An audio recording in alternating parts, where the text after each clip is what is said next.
Yes, sir. Yes, sir. We live with it on this nice little surprise stream. Yo, I'm here. Comment section, man. Let's see. Nah, man, we were just talking about the Mike Tyson fight. Let me get your thoughts since you wasn't there in the beginning, man. What you think about the Mike Tyson Jake Paul fight yesterday?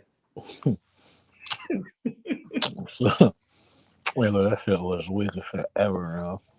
Bruh, I listen. mean, bro, like, the thing is, I told my girl, nigga, like, I'm very, would you agree? I'm very hip to, like, psychology and shit like that, but I actually, I wasn't sold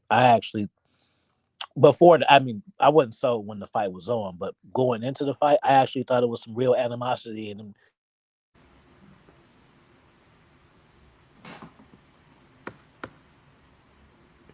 Oh shit, you might have froze on me. Might have froze on me. Yo, welcome to the chat. OG here. He coming, man. You know, that's this damn internet, man. OG buffering, just like how Netflix is buffering, watching that damn pay-per-view.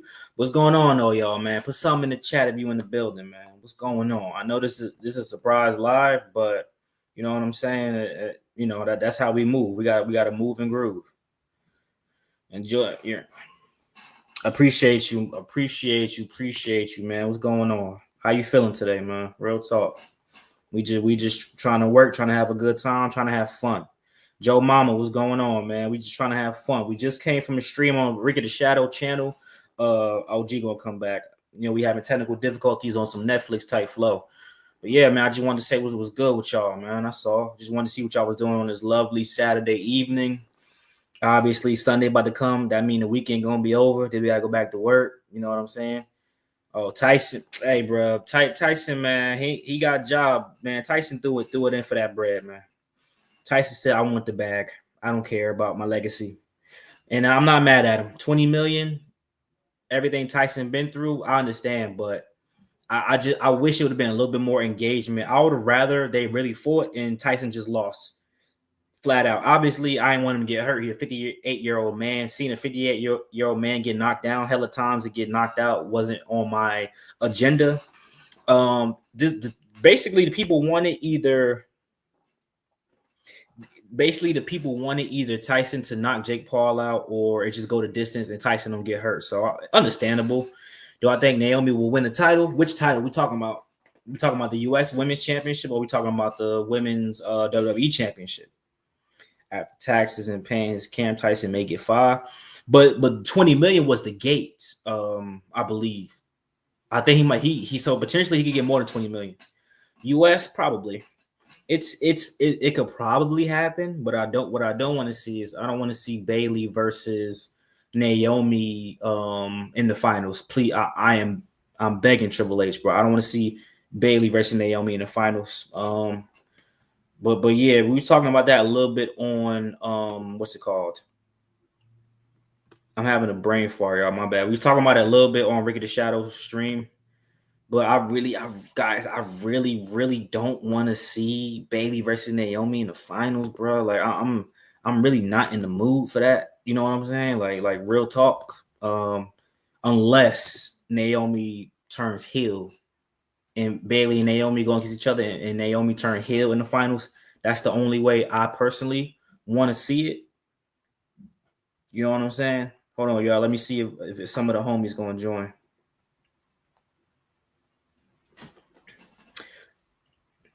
WWE Women's Division is trash. Or arguably, I could agree with that. I could agree with that as far as because think about this, right? Who on SmackDown does Nia Jax now have to face? She beat Naomi. She beat Mia Yim. She beat Bayley. Candice LeRae is a heel now. So now who does Nia Jax? Nia Jax doesn't really have any opposition. They will benefit from bringing up some people from NXT, even though they're not going to beat Nia Jax for the belt. Obviously, Tiffany's going to cash in. Bleeding Green, what's going on? Obviously, Tiffany Stratton is going to cash in soon, but Nia Jax has no opponents until further notice. So if she's going to cash in, it better be during War Games. Because if she doesn't cash in at War Games, and then who's Nia Jax's next opponent? Obviously, the brand split doesn't exist, but Raw don't even got nobody for Liv Morgan. If Io Sky doesn't beat Liv Morgan and Rhea Ripley, when she come back, don't beat Liv Morgan, then who is facing Liv Morgan for that belt? It's crazy, guys. I don't know what they're going on. Shady Fox, what's going on, man?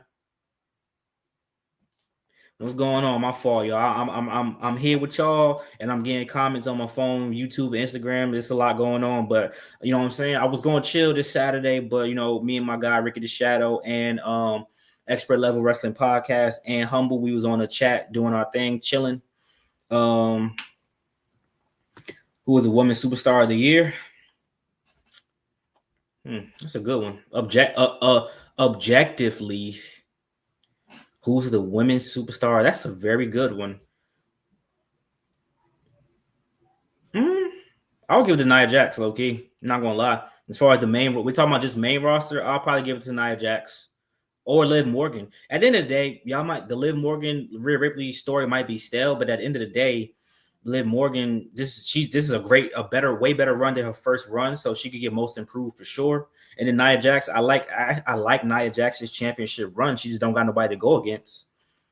Thoughts on Bronson being the fifth? I'm not mad at it. We was talking about that a little bit as well. I'm not mad at Bronson Reed being the fifth. Oh, here we go. OG back. I'm not mad at Bronson Reed being the fifth. My bad. Yeah, bro, my bad. No, we good. They asking me what do we think about Bronson Reed being the fifth member? We already talked about it, but you let them know what's going on. I think that from the feedback, I mean, I don't think that it's, how am I trying to say it? I don't think that I think they left it in the medium for a reason to test it. So they could have just, because even though the War Game shit is coming, they could have just been like, he's just a part of the Bloodline, period. Because he's Samoan. So if he wasn't Samoan, then don't say that. But like I say, it's cold because remember, like, I get them mixed up. Tamatanga and what's the other one? Tangalua. Yeah. So remember, so they got like Tamatanga. Like, just think about his character coming in. He was cold enough just for them to be the two of him, to fit and be the enforcer. And then the other one, Tangalua, character-wise, no. Now, but size-wise and moveset-wise, he could be the muscle, just individual. So you got both of those. Then you got Bronson, who's killing shit right now. Then 5'2", and then he himself is that character, bro. That's what I'm saying. Like, if they went head up on some Civil War shit with the original Bloodline, they couldn't fuck with them, bro. I agree. It's too many different ways. Like Sami Zayn could get pinged by hella people. So really, you just working with the three. You know what I'm saying? And then the Usos could get pinged by hella different variations of the rest of the Bloodline. So, you know, like the Usos ain't beating the 5'2" and Bronson Reed unless it's some, you know, some outside interference or like the table, like some extra type. Yeah, I would say,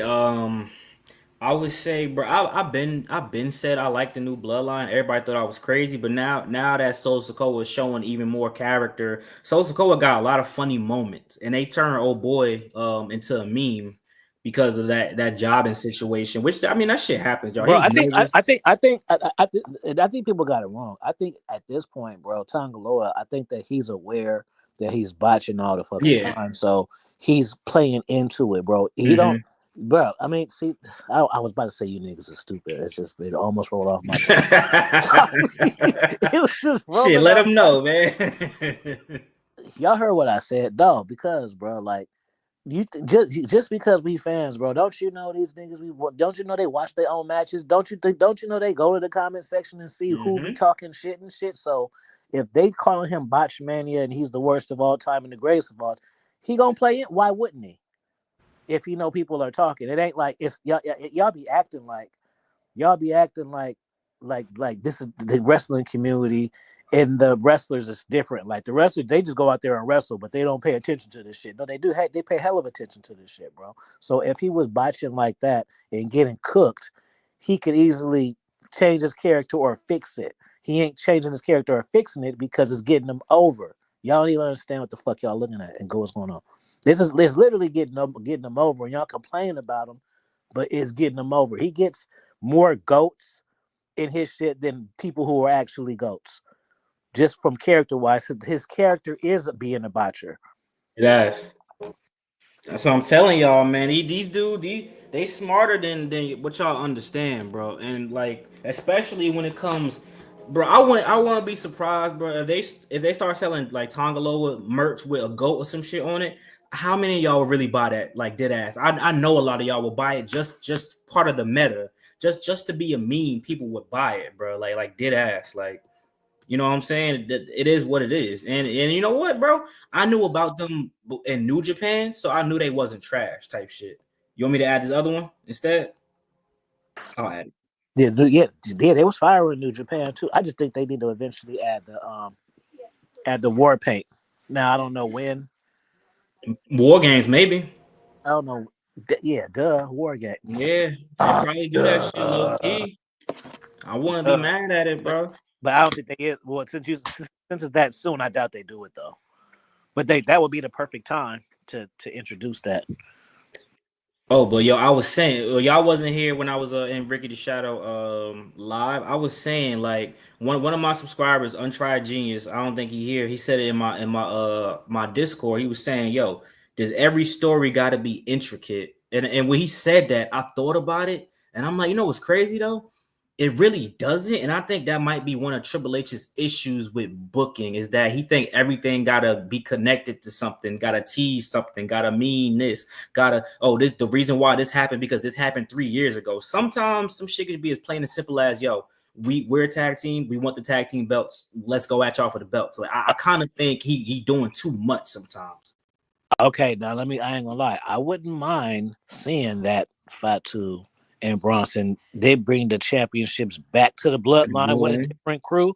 That's boss type stuff right there. I wouldn't mind seeing that. Um what do you what now let me ask you this, because I've been on the online community looking at this stuff. So there's a couple of so initially the bloodline, the fifth member of the original ones. I was thinking, okay, they finna get Zillage 5-2. That's gonna be his debut. And then I was looking at another one, and then it said Paul Heyman is gonna get somebody involved to where it's Brock Lesnar. And I was like, Mhm. I never really thought about that, but that would be an interesting like connection because Brock Lesnar and Paul Heyman and Roman Reigns, all of that. But That'd then be a good pop. Rollins, but then I was thinking Seth Rollins is automatic because of the Bronson Reed. But if Bronson becomes a for real member of the bloodline, then it's going to continue anyway. So I don't know what you think about the fifth member. For the OG. Yeah. It's for sure gonna be Seth Rollins. For sure, it's gonna be Seth Rollins. But I was thinking some funny shit, right? With war games, right? They got the rule is on some shit like if you climb out the cage, like for your team loses because that's basically you giving up. Like, what if Seth Rollins was on some shit like I'm gonna get my hands on Bronson Reed anyway, and I got to team up with Roman Reigns after I gave up my WrestleMania moment to help Cody beat him. What if like he the last one to come in the War Games match? Did he just climb out the cage and make the motherfuckers lose? Like, yo, I think that would be dope as hell because him just helping Roman Reigns teaming up with them, it don't make sense, but that's what's gonna happen. But like, I think doing some shit like that would be dope, but he probably get too much heat. That's the only thing. What you think about since you don't think Zilla 2 is going to come at the War Games? What do you think is going to come? I don't think he coming for a minute because I was talking about this with them. Old boy, Lance, the one that's related closer to Roman, he just signed with NXT, right? Hmm. But he when they take that picture where they got the gray shirts and shit, that mean they're like freshly signed. Like when they take them pictures with them the gray performance center shirts or whatever, they're not gonna be even seen on TV for a long ass time. Like that's what people don't understand. Just because they just took them performance center pictures, that's a new class of hey, we're learning the system. That's not hey, we about to be on NXT within the next couple of months. So the only way Zilla will pop up is if he gets signed directly, but I don't see where they wouldn't sign him to NXT first. You know what I'm saying? Like, I don't think he got as much as I want to say experience, but I don't think him and Jacob Fatu in the Tonga situation is a little different. I think they'd rather put him on NXT first rather than bring him to the main roster. Because, like you said, they don't really need to bring up a new family member as the fifth. You either got Bronson Reed you could start working with, or you got The Rock. You know what I'm saying? So it could go like that. I think Bronson should definitely stay a part of the new bloodline. I don't even. It just looks so natural. I don't even need to see War Games to make my decision. He just needs to stay there, and now he's getting the most looked at segments on SmackDown from now. Humble, what's going on? Hey, sorry about that, y'all. My computer acting up, but tell Ricky I'm sorry. I Nah, have we to. all good. Hold on, Humble, real quick, because I was just on the tip of my tongue. What do you think about the Street Profits? The shit that happened with them last night, bro? Oh, I'm Are you? I mean, I know they salty. got screwed over, but do you think they got like? Because it's like they're still teetering it. Like, are they gonna give it to us or not, bro? Y'all don't want me to go. Humble, you go first I because do. That's why I wanted to bring I don't it want up. to. I don't want I to come thought out of about you when I character. seen it. That's why I'm bringing it Okay, up right now. okay. So if it is about them, can we stop with DIY interferencing with them? Because that's getting on my nerves. If the story is about them and transitioning from baby faces and heels, can that just be the focus? Why does it constantly have to be overbooked? And we say all the time in wrestling, every story don't need the belt. I don't have a problem with that if they can do right by the street profits, but let's put them on some type of trajectory because it just feels like everybody that was tied to MVP or Bobby Lashley or Sheldon Benjamin, they're feeling the wrath of Triple H's booking. And I know everybody's like, well, we can't make it a race thing. We can't make it a race thing. But I do kind of got a side eye. I'm like, come on, man. We now about to be on December 2024. For most of 2024, Triple H has had the book and creative in his hands. And at some point, you're gonna have to get it together because this was a company that did push black and Latino and Asian superstars. So why is it different now? Because the ratings are still dropping. You know, you still struggling to sell tickets for Saturday's main event in Long Island, New York. So what is the issue? Because it's like I know people are saying we can't look at it like that, y'all. Y'all always want to throw racism in there, but what's the problem?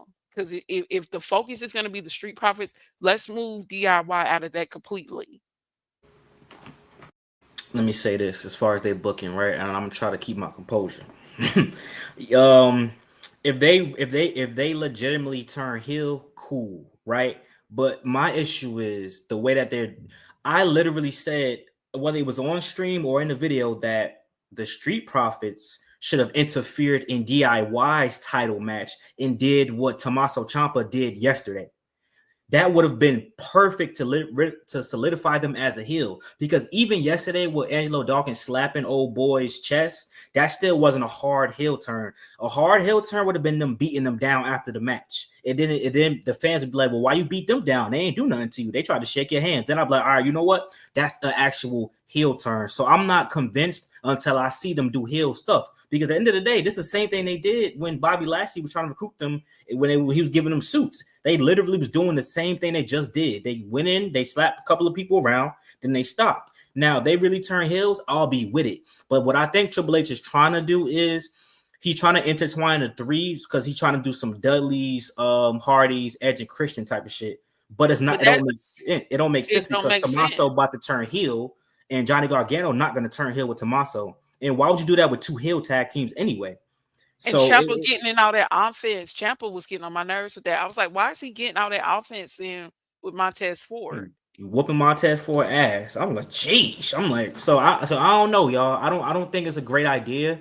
Um, if you like Humble said, it don't need the belt. If it was just DIY versus Street Profits, cool. But now, if it is, then Street Profits can't be the heels in the situation because Tommaso is going to be the heel, and Johnny Gargano he's going to be on some. Johnny Gargano and Tommaso is going to be the reverse of Austin Theory and Grayson Waller. Johnny Gargano is the nice guy who's not going to turn, who's not going to he's going to keep following Tommaso around and not turn against Tommaso Ciampa until absolutely necessary. Whereas Austin Theory is the dumb one. He's a heel, but he just don't know that his friend betraying him. It's the same booking essentially. You don't think they can book a heel face tag? You don't think that's possible? I mean, But it's just it's getting overbooked. And if the focus is on street profits turning heel, then they need to be the focus. Why is DIY in this? Let the DIY do their own thing.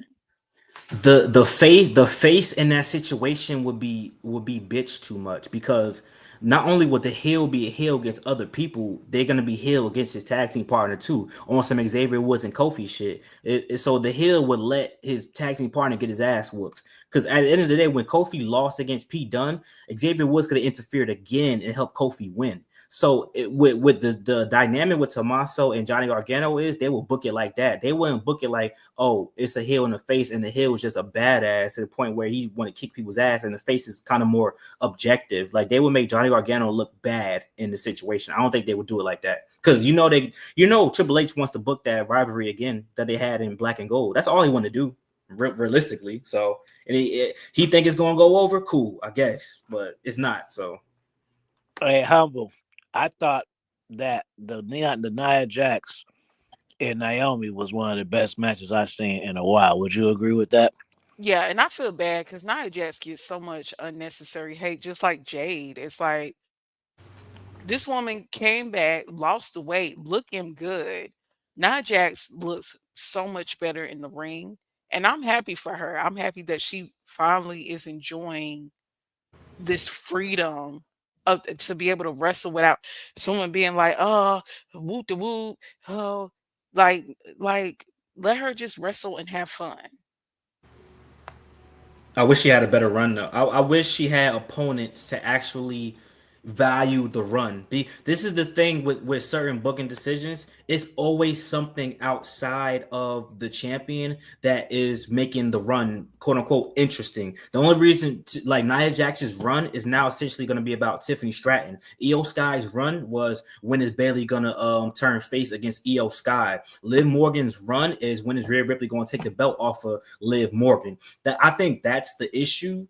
Like sometimes it could just be as simple as I'm the champion and these are the number one contenders. I beat the number one contenders because I'm the best champion. Nia Jax should be on that kind of run. She won the Queen of the Ring. She could have won the Saudi Arabia thing. I mean, Saudi Arabia. It was Saudi Arabia, right? Yeah. Yes, it I'm was bugging. I'm tragic. bugging. I don't know what the fuck. I was thinking about some other shit. So, like, you know what I'm saying? Like, it's just shit like that gets me going. Why you hating on Gargano and Ciampa? I'm not, but we've seen that already. We seen Tommaso versus Gargano in NXT.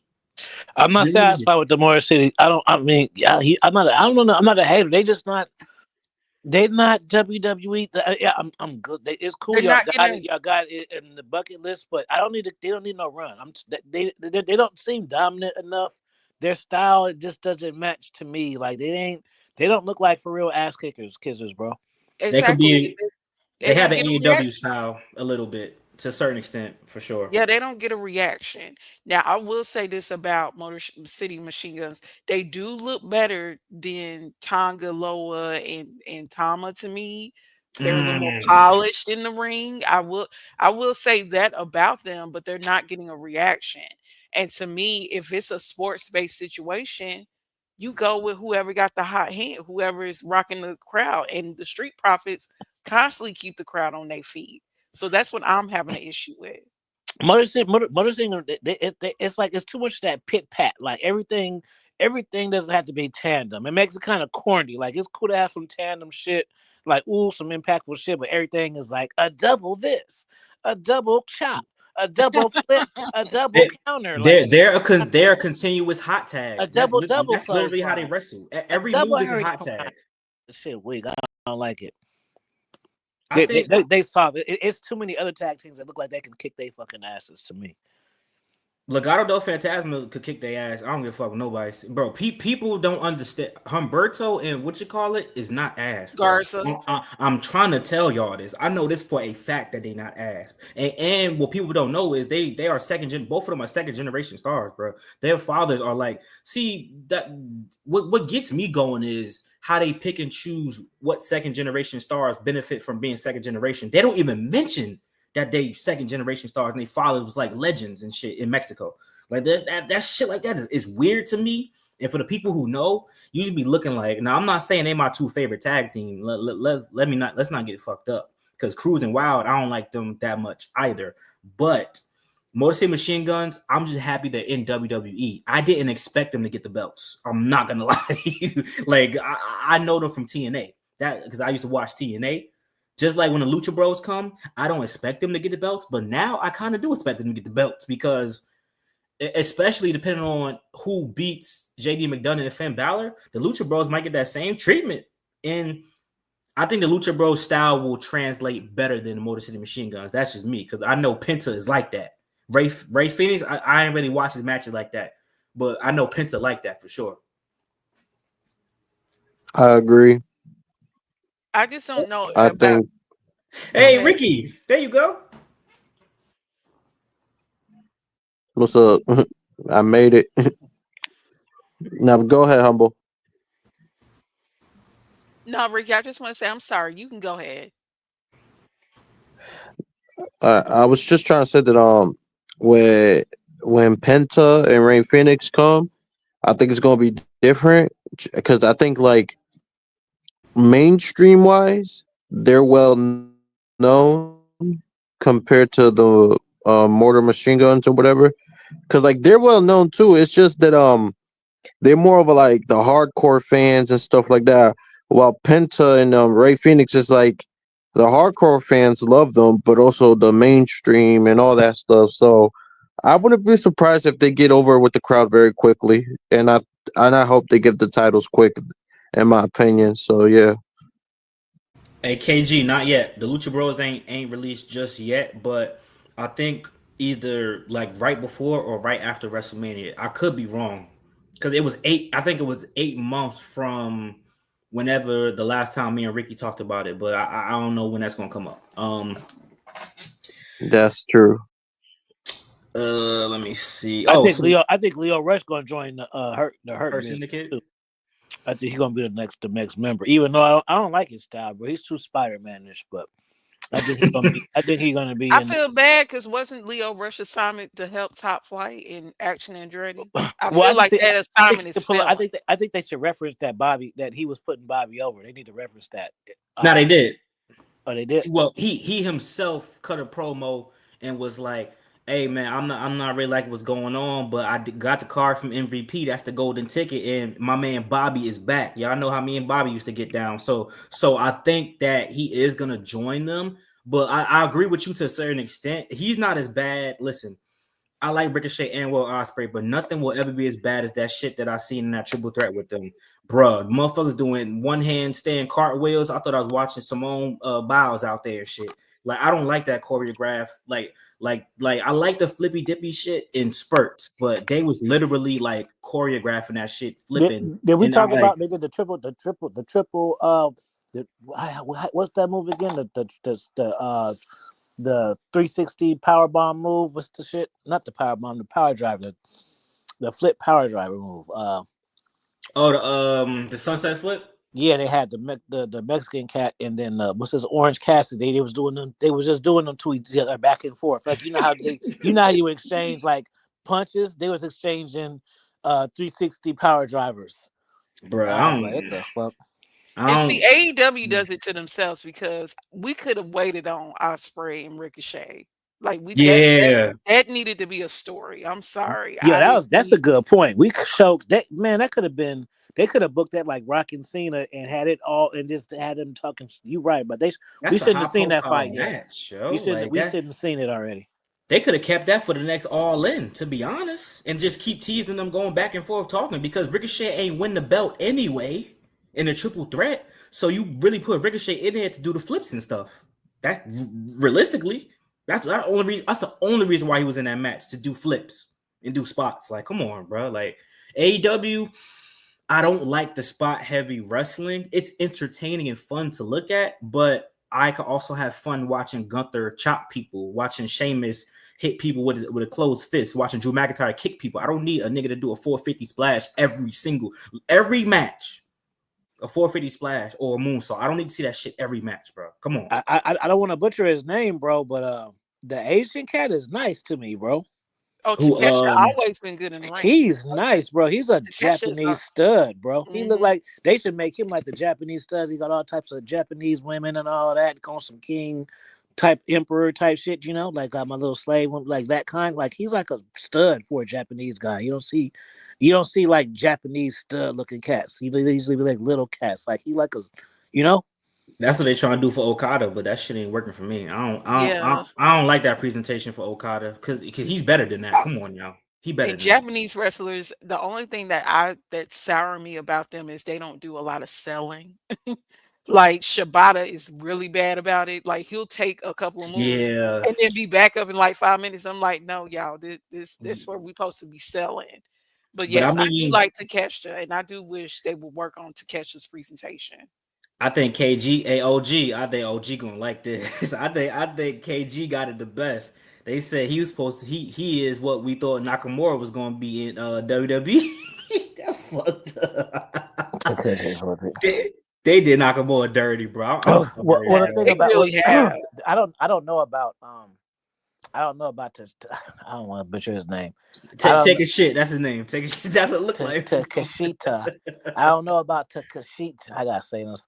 I don't know about Takeshita's career in New Japan. I seen him in AEW first, so I don't know about his Japan stuff other than Yeah, me too. Well, yeah. he did But I was DDT, about that. I and didn't mean to that's cut you off, but I was familiar with Nakamura Vesley before. I already knew who the hell he was before he came to WWE, and Mhm. I knew about his Japan stuff. But this other cat, I didn't know about his shit until I seen him in AEW. what Takeshita, he did DDT pro wrestling. So in Japan, that's more like the goofy wrestling where they be making Uh-huh. fun of it and joking during the match. So I was like really shocked that I'm like, wow, he done transitioned into this like technical good wrestler because DDT in Japan is like the goofy stuff if you pull it up on YouTube. Oh shit, I ain't know that, man. Mercedes Monet, powerhouse. Listen, y'all, we was talking about this in Ricky Shadow stream as well. Like, I'm cool for all black faction, right? But it would be kind of dope if MVP recruited a white dude like Brian Cage or some shit. I wouldn't that it would be a good swerve for us, but I'm sure a lot of y'all would probably have a problem with it because everybody got a problem with everything. I just want to see some good ass wrestling, and if he can make that shit work, I wouldn't be mad at it. Real talk, to be honest. MJF and Adam Cole rivalry, that shit ass. Throw it in the garbage. Throw it in the garbage. That shit doo And the doo. fact that they brought Roger Strong into it, they really done lost me. Oh I yeah. mean, the Swerve and Lashley fight is saving it for Full Gear, and the Mm-hmm. Statlander versus Mercedes Monet. But Yeah. that right there, I like who was asking for Roger Strong versus MJF? Who wanted to see that? Here's my thing. Why not just make them the regular undisputed era like they what? Like why are we wasting too much time? Why are they just not the undisputed era again? Just run it back. Like y'all running back the hurt business. So what's the difference? Like they haven't been the undisputed era ever in AEW because somebody always got something else going on. Somebody don't want to join, or they join but they doing something like what's going on, y'all? Darby Allen to the Hurt Syndicate. Hey, stop playing, yo. Let's not get ridiculous now. Let's not lose our mind. Yeah, let's not do that to Darby. I'm about to No. say, since he can Mm-mm. sit his skinny ass down somewhere. But Warlow would be good in the Hurt Syndicate too, because Warlow Warlow. they have really jacked up You Warlow. don't think they should keep it all black? Not to be like that, but I'm. I I don't think they should keep it mind. all black. I seen somebody say Hobbs in the chat, but I wouldn't say Hobbs because Hobbs is on what's the name? They friends. He friends with the good guys right now, so he With ain't gonna go Ricochet and anywhere. all them, He yeah. would be a good fit, but yeah, he's hanging out with Ricochet and William Ospreay, so he ain't finna be in no hurt business right now. I mean, it would be a nice tribute to like the Nation of Domination because people I was don't gonna say remember that. Owen Hart was in the Nation of Domination. It was awkward, but it was a nice chemistry and a nice like peel back of oh really. So I wouldn't have a problem with Warlow being in the Hurt Syndicate.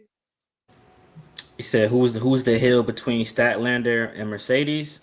I'm assuming it's Mercedes Monet. Uh, It's Mercedes. I'm, but I could see why that could be confusing based off of.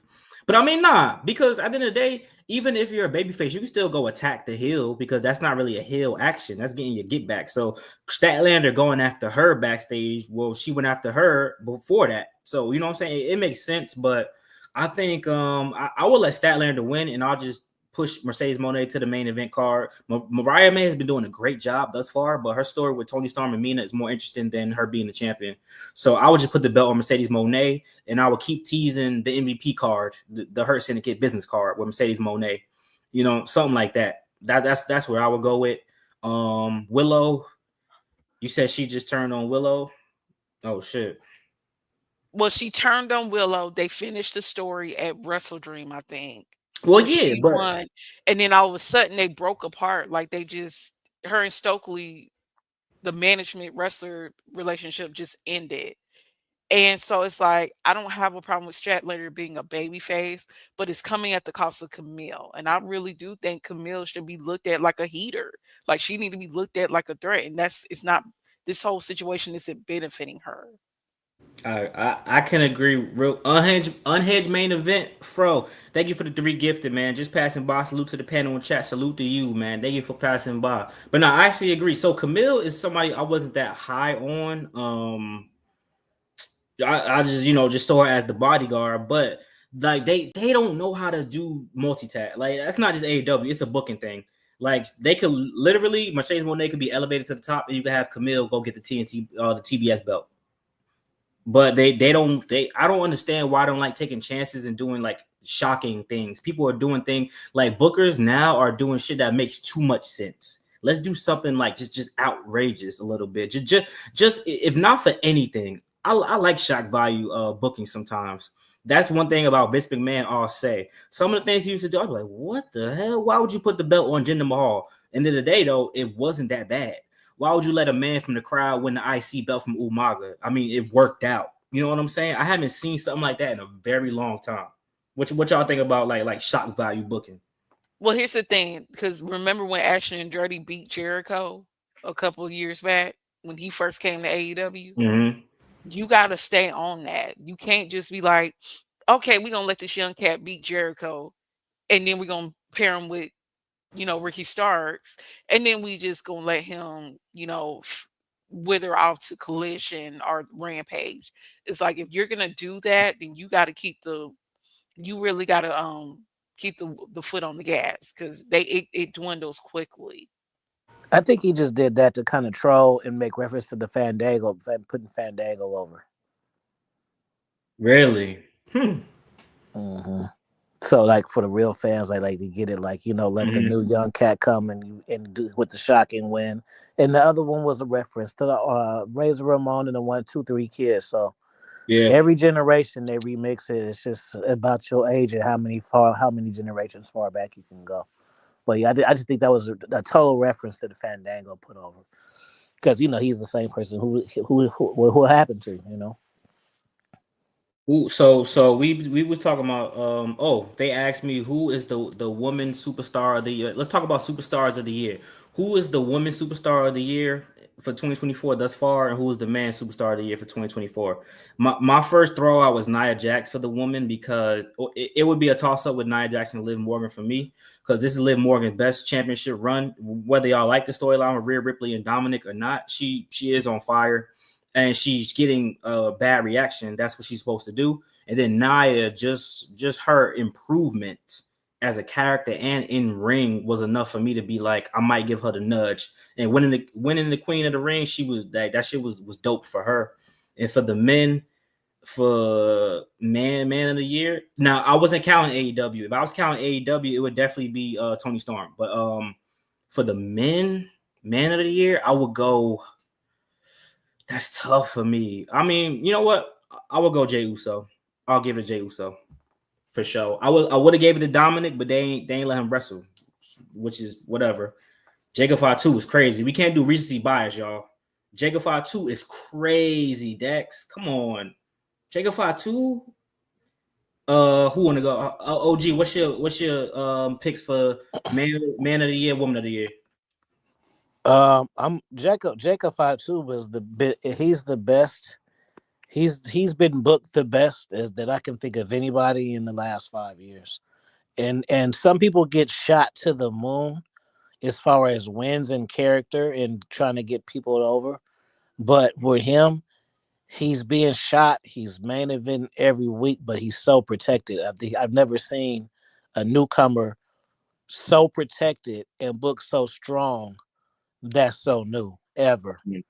But even that to say, it's still I'm still gonna say Jay Uso because I mean if he would have, you know what though? No, because see the thing I'm gonna say Jay Uso. The only reason why I'm not saying Jacob Fatu is because I know a character of Jacob Fatu that hasn't been on TV yet. So I still like people like, oh yeah, they get a kick out of him saying I love you solo and stuff. But y'all don't understand. He's like a really, really good promo. Not like, oh, he's just Mm-hmm. better than like he's like top tier promo. So it's like he hasn't displayed that to the mainstream for me to say he's the mainstream thing. But I also think that they should elaborate on the fact that he loves solo because, like, instead of just saying it and it's towards kind of funny, he could have a serious segment like, you know what? No, like, y'all always try to put me against my cousin. This is like my brother. You feel me? Like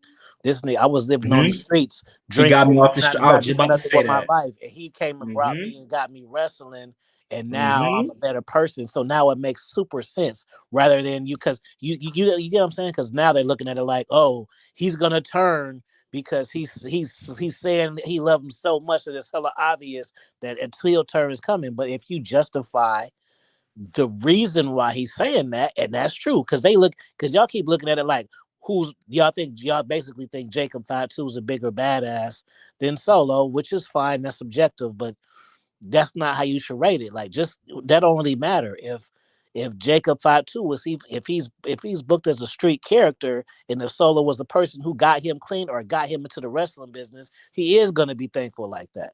The Yep. same way Solo can be thankful from to Roman. Like, why is he always trying to save Roman? No, no, because nigga, he for as a wrestling storyline, he was jobbing and fucking Roman made him a star. So that's why he loves him because he was in NXT doing whatever. I mean, he had a good run, but you know what I'm saying. But now he's on TV every It's single week with one of the biggest stars of all time. So he is going to be thankful. It's not like you just brought somebody up. Like that's that. It's like changing somebody's life, bro. It's like you're giving somebody a record deal almost. You get what I'm saying? Like how people be like, oh well, why Little Wayne still like back? Man, you give people opportunities to change their whole life, even though some stuff's left or right. It's you still in a different place than you would have been in. You wouldn't mm-hmm. even be a name for us to be discussing if something was good or bad. You know what I'm saying? You know what the payoff going to be? The payoff is going to be, which is ass to me. Like it should be like how you said it, but the payoff is going to be, I hate you solo. That's that.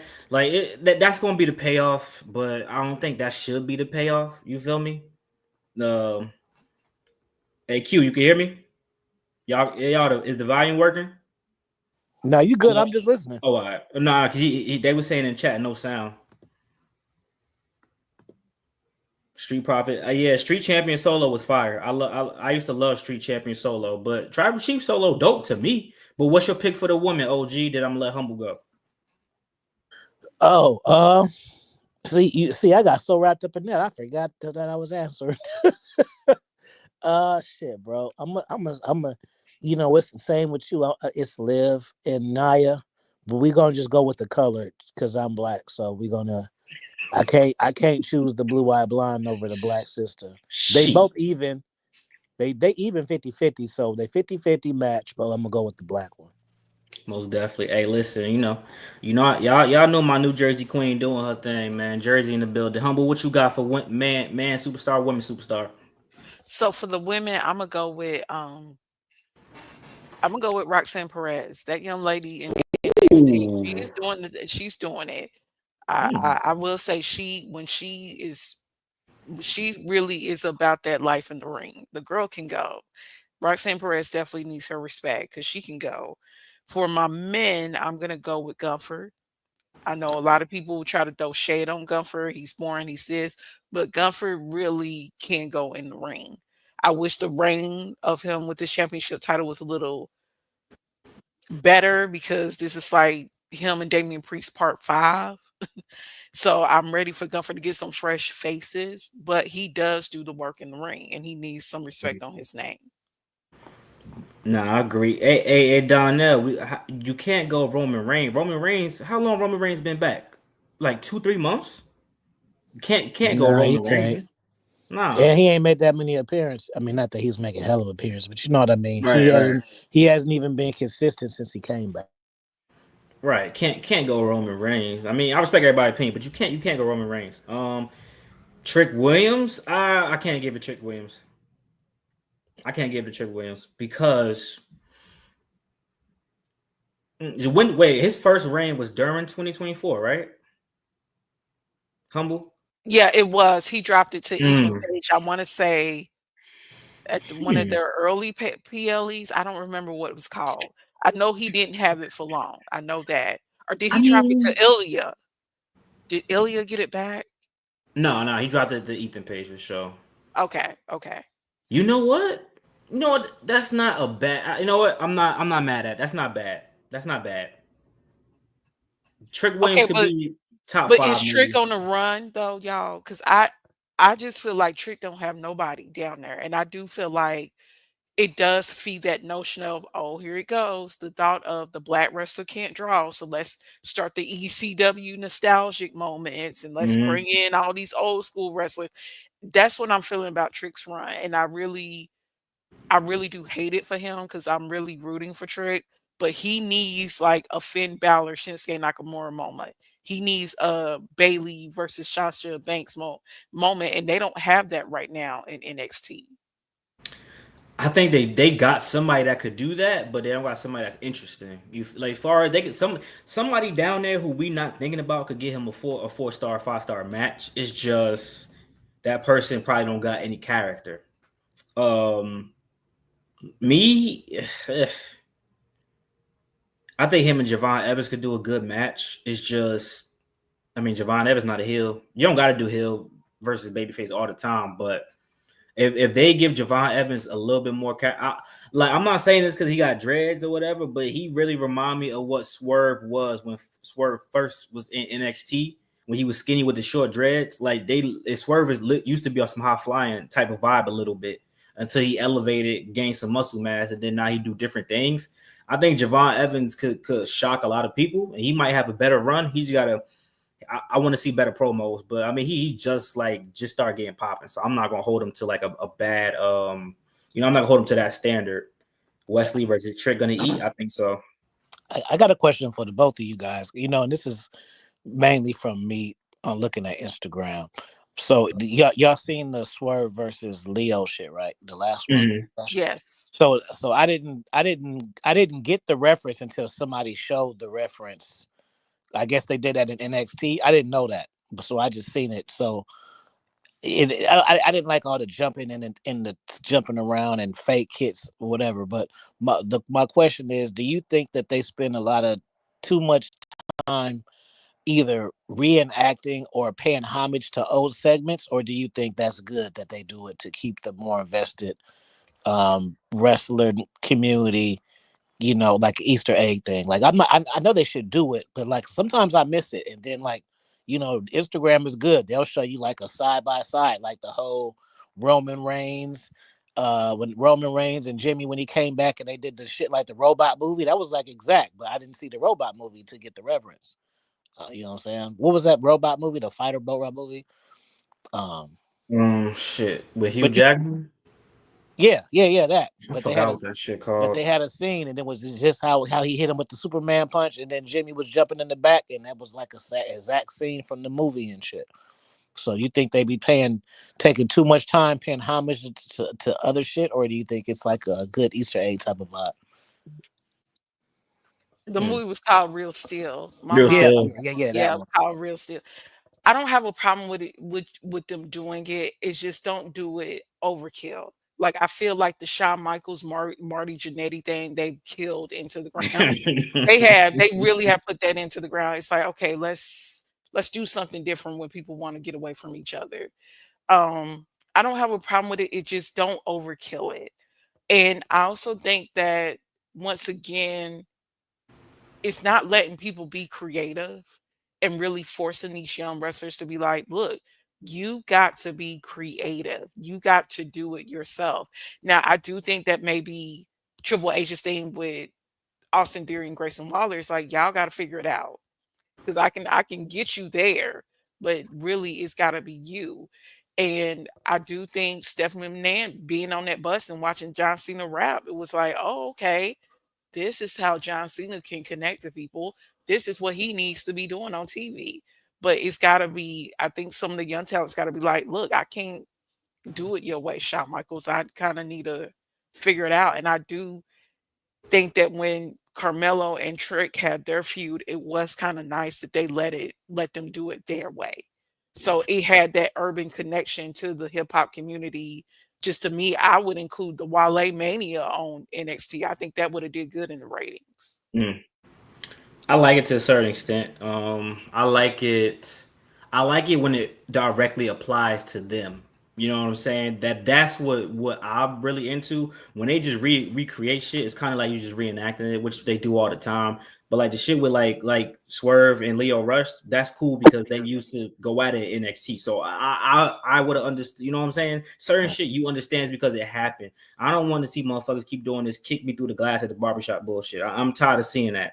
Like even if not the barbershop, is he getting kicked through a sign, stuff like that. Easter eggs is cool, but as long as they subtle, then I'm with it. You know what I'm saying? I think it was Alexa Bliss, and maybe it was Bianca, what's your girl's name? Bianca Belair when they did the scary movie shit.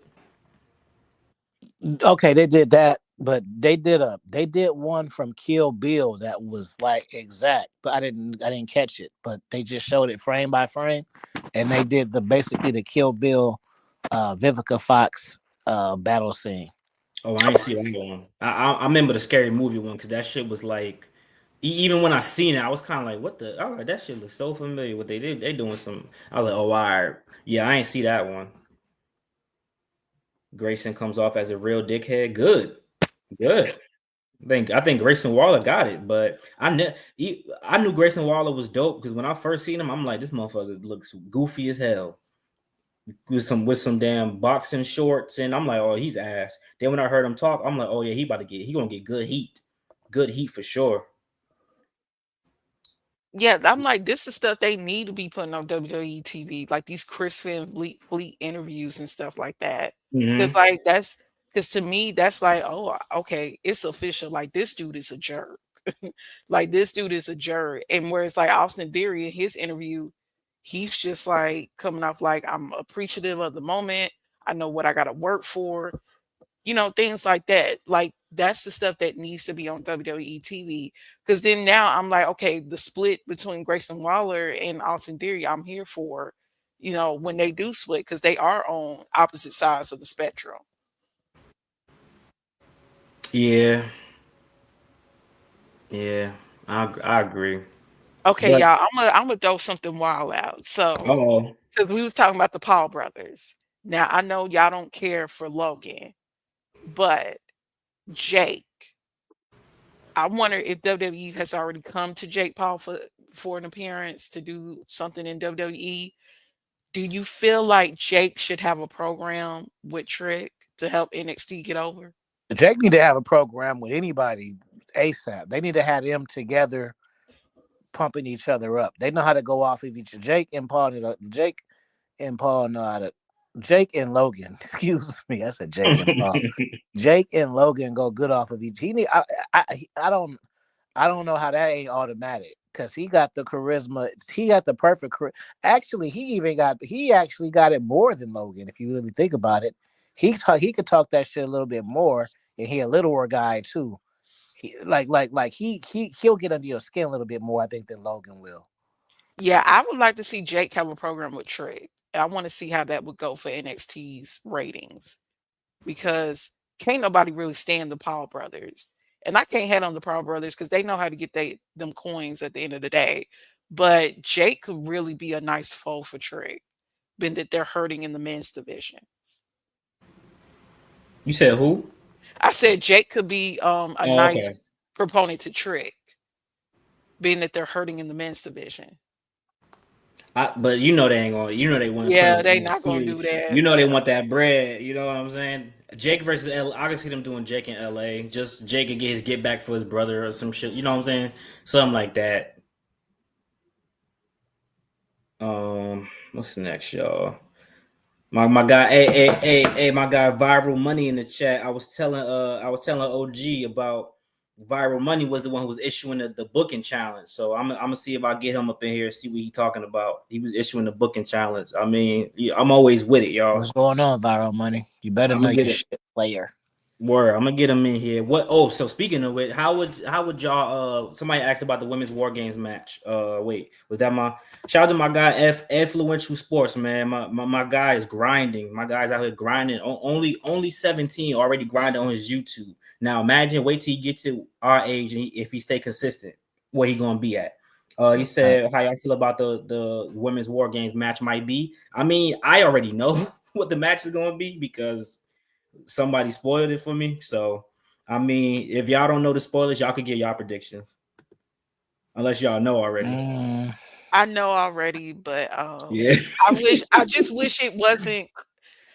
It's always they it's always it's, mess it's up. obvious, Yeah, right? it's like the path is just so murky, and it's just like I would have been cool if they would have took the risk and let the NXT girls get some shine on the war games. I To thought me, that's what I thought they was gonna do. I do think they should have, but I think they saw the ratings and they got a little panicked. But to me, those young ladies and that 10 woman, they threw down. Like Yeah, they that's pretty good. definitely, yeah. I think it would have been more interesting than what we're about to Yeah, get. we To me, get. to me, But because I know look, they. what's the payoff for what we about to get though? Like if team Bianca and Jay win, what's the payoff? They don't really got real beef with Raquel and Liv Morgan. And then if Raquel and Liv Morgan win and they got Nia Jackson, Tiffany and Candice, what's the payoff? Like what that was a randomly thrown together match for sure. Well, what quick, done quick, it for quick. me was Io. Like Io was at Bianca and Jay's neck for the tag team Oh titles, yeah. and now all of a sudden they the best of friends. Like, They wait, they hold up turned her now. real quick. Yeah. Yeah, I want to discuss that, but let me. Damn, I see it'd be too many things. Now I done forgot what I wanted to fucking say from the gate. God damn it. Fuck. Uh, oh, oh yeah. It ain't nothing major. Is War Games replacing Survivor Series this year, or are we going to have a Survivor Series also?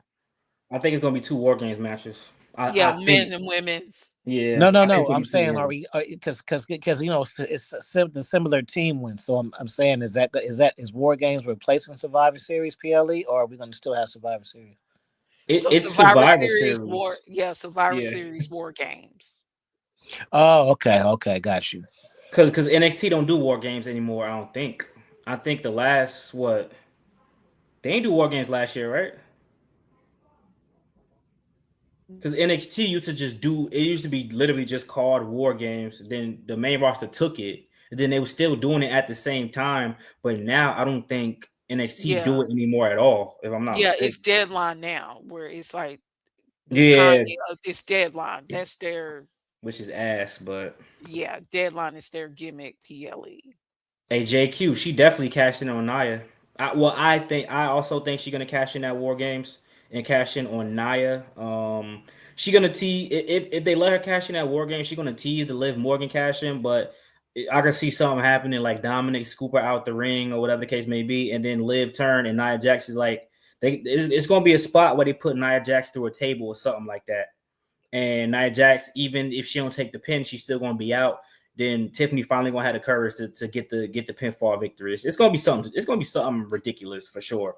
But should it happen this early? That's neither here nor there. I would like it to. People saying wait to WrestleMania. I don't know.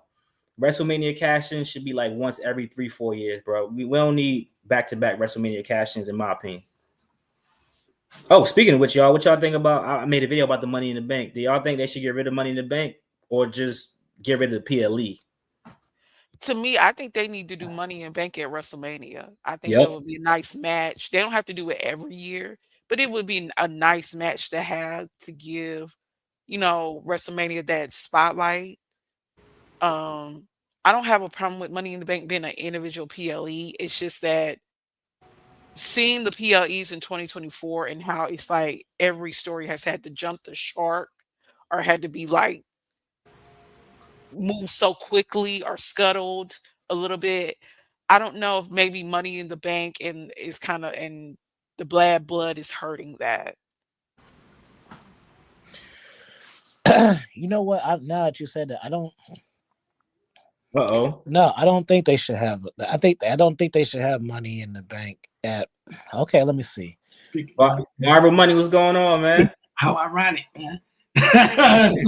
salute to y'all, man. How y'all doing? What's going on, brother? All good, brother. All good, man. Because let me see. They got Money in the Bank, and they got Elimination Chamber, and they got King in the Ring. So those are 3 opportunities to be number 1 contender. So they need to just pick one of those for WrestleMania. So then WrestleMania will have kind of undertone 2 annual events at once per year.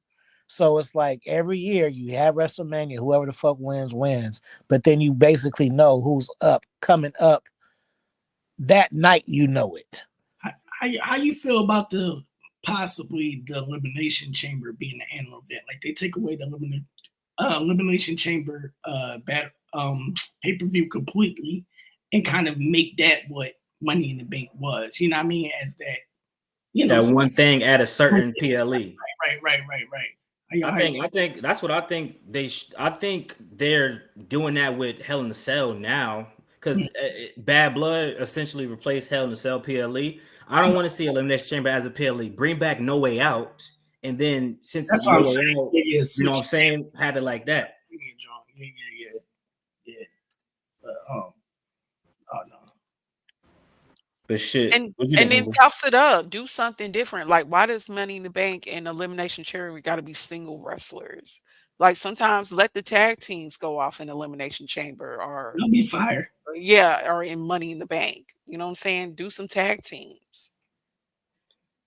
That's crazy. I never thought of that shit. That's crazy. I say me and OG was talking about that.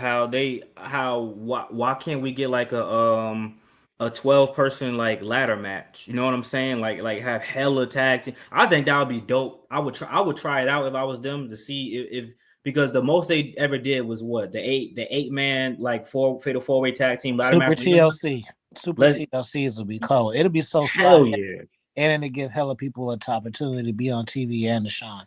Yeah, that'd be dope.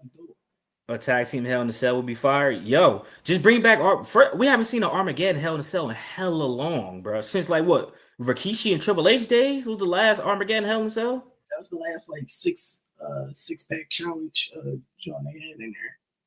Man, they don't got no creativity, bro. Bring back the championship scramble. Fuck it. I mean, Blood is now they're trying to make it this thing where it's super duper common, but it wasn't super duper common in the PG. Bring back first blood matches. How do you have something called Bad Blood in the first blood match? Isn't a stipulation? Like that's crazy, bro. Yeah, like even during the you remember when they tried that Iron Man tag team match with the Hardys? I think it was Cesaro and somebody I forgot, but they could have made that match much better if they used like Alpha Academy at that time in the revival. I think that would have worked for those type of tag teams, like those that have consistent rivalries, I would say. You know what I mean? Nah, I feel you. But now I want to ask you this though. So when you was gonna issue out that challenge, who was the superstar that we was going to try to book? Well, I was gonna let everybody like choose their individual superstar. Oh, okay. And then book it like that, or we could just all choose the same superstar and see who books it better. You know what I mean? However y'all want to. I think that probably would be because I already got an idea in my who would be a good one that book Montez Ford as a solo star. That you know how many everybody would eat off that video? Because I'm sure we all got different ideas. OG, what you think about that idea? Yeah. I think we should I'm good with either one you pick. Either we pick the same one person and I can do that. I could do either or. I'm not favoring either one. I'm willing to do both. You know what I'm saying? Just because I like wrestling like that. Yeah, we could just do both at separate times. I really don't feel like it needs to be chose which one or the other. Just do just two pieces of content. Which one you want to do first? Type shit. right. Yeah. No, we definitely gonna talk offline about that for sure. But which PLE from this year was y'all's favorite? Damn, that's tough actually. SummerSlam was dope. SummerSlam was dope to me. Yo, that's Hell crazy. yeah. Early shot. I like WrestleMania 2 though. That's the I was the whole night 1, night 2. I'm gonna go WrestleMania. Night 2 was crazy for WrestleMania. Like I was in the building because I'm from Philly, so like I mean that was dope to me. But I mean, damn, I'm trying to think. Like, oh, you said you live in Philly, bro? Yeah, I'm from Philly. Yeah. So being from Philly, how often do they be cooking meat on the Diddy stuff? They be killing them over there, or they still like still trying to? Because I just see him just saying no Diddy, and it's just like, bro, come on, like for real after all this time. Hey, listen, man. You know, I be in the mix because you know I battle rap as well, or whatever. But yeah, they definitely be cooking more with that. Yeah, I was just thinking to myself because I was just like, I've actually felt bad for him because when he got the WrestleMania Connect to do the lead song, that stuff had just came out right before that. And I'm like, damn, bro. Yeah, you got the opportunity to be in Philly and had a main ship, and you get these rumors, even though people are into it, like it was still fresh. Right. Yeah, yo, that shit was funny crazy. though. I ain't gonna lie, that shit was funny as hell. He do it to himself, bro. He definitely does, man. That's like, hey, Untried Jeans, what's going on, bro? I wish you was here in the chat earlier when I brought up your point you made about in the Discord about like it's booking too intricate like and stuff like that. You made a really good point in the Discord, so I appreciate you for helping me with that dialogue. Do you like the idea of a 2-night SummerSlam? I do. It gives people more opportunity. I think that in this SummerSlam, I'm probably going. So yeah. So I think me and Ricky the Shadow definitely gonna pull up because you know we some Jersey boys. So I think we definitely gonna go. Yeah. But yeah, man, I like a 2-night SummerSlam because SummerSlam does feel like a really big deal. I'm not gonna lie to you. Like to me, I agree. WrestleMania is WrestleMania, but I always enjoy like SummerSlam. And they booked SummerSlam really good for the last few years. SummerSlam hasn't really been bad to me. See, y'all gonna get mad at me. I actually enjoyed the Royal Rumble. I do. I love the Royal Rumble. I love being on my toes and not knowing. And when Jade came out, she looked so good at the Rumble. I was like, yes, this is where you failed AEW because this is how Jade should have been booked. But yeah, I'm a Royal Rumble girl. I love not knowing who's gonna be next up, even though I know they slipped up with Nia Jax playing her music first. But yeah, I love the Royal Rumble. I don't because it just anything goes. Like you don't know who coming. I like Royal Rumble too. Royal Rumble is how I got back into women's wrestling. The Royal Rumble, the Oscar one. That's how I really started paying back attention because I got to see a whole bunch of different women that I didn't know. And when they started letting the NXT women enter in the Royal Rumble, that's when I really started paying attention to the NXT women too. So Royal Rumble definitely fire. But that's one thing you can't do 2 nights. It got to be the same night for the Royal Rumble. But SummerSlam and WrestleMania, yeah. Hey, Black Book, you know this guy in the chat. Where did he just go? Where did this guy go? Talking Slick. I want to know that you know him first. What did he say, Slick? I just seen it now. QK. ZK or some shit? Nah, yeah. I don't know. Hey, you're a fucking idiot, bro. You saying wrestling is fake, it's a character. You surprised you fucking subscribed to a wrestling fucking channel. You think we don't fucking know that, dickhead?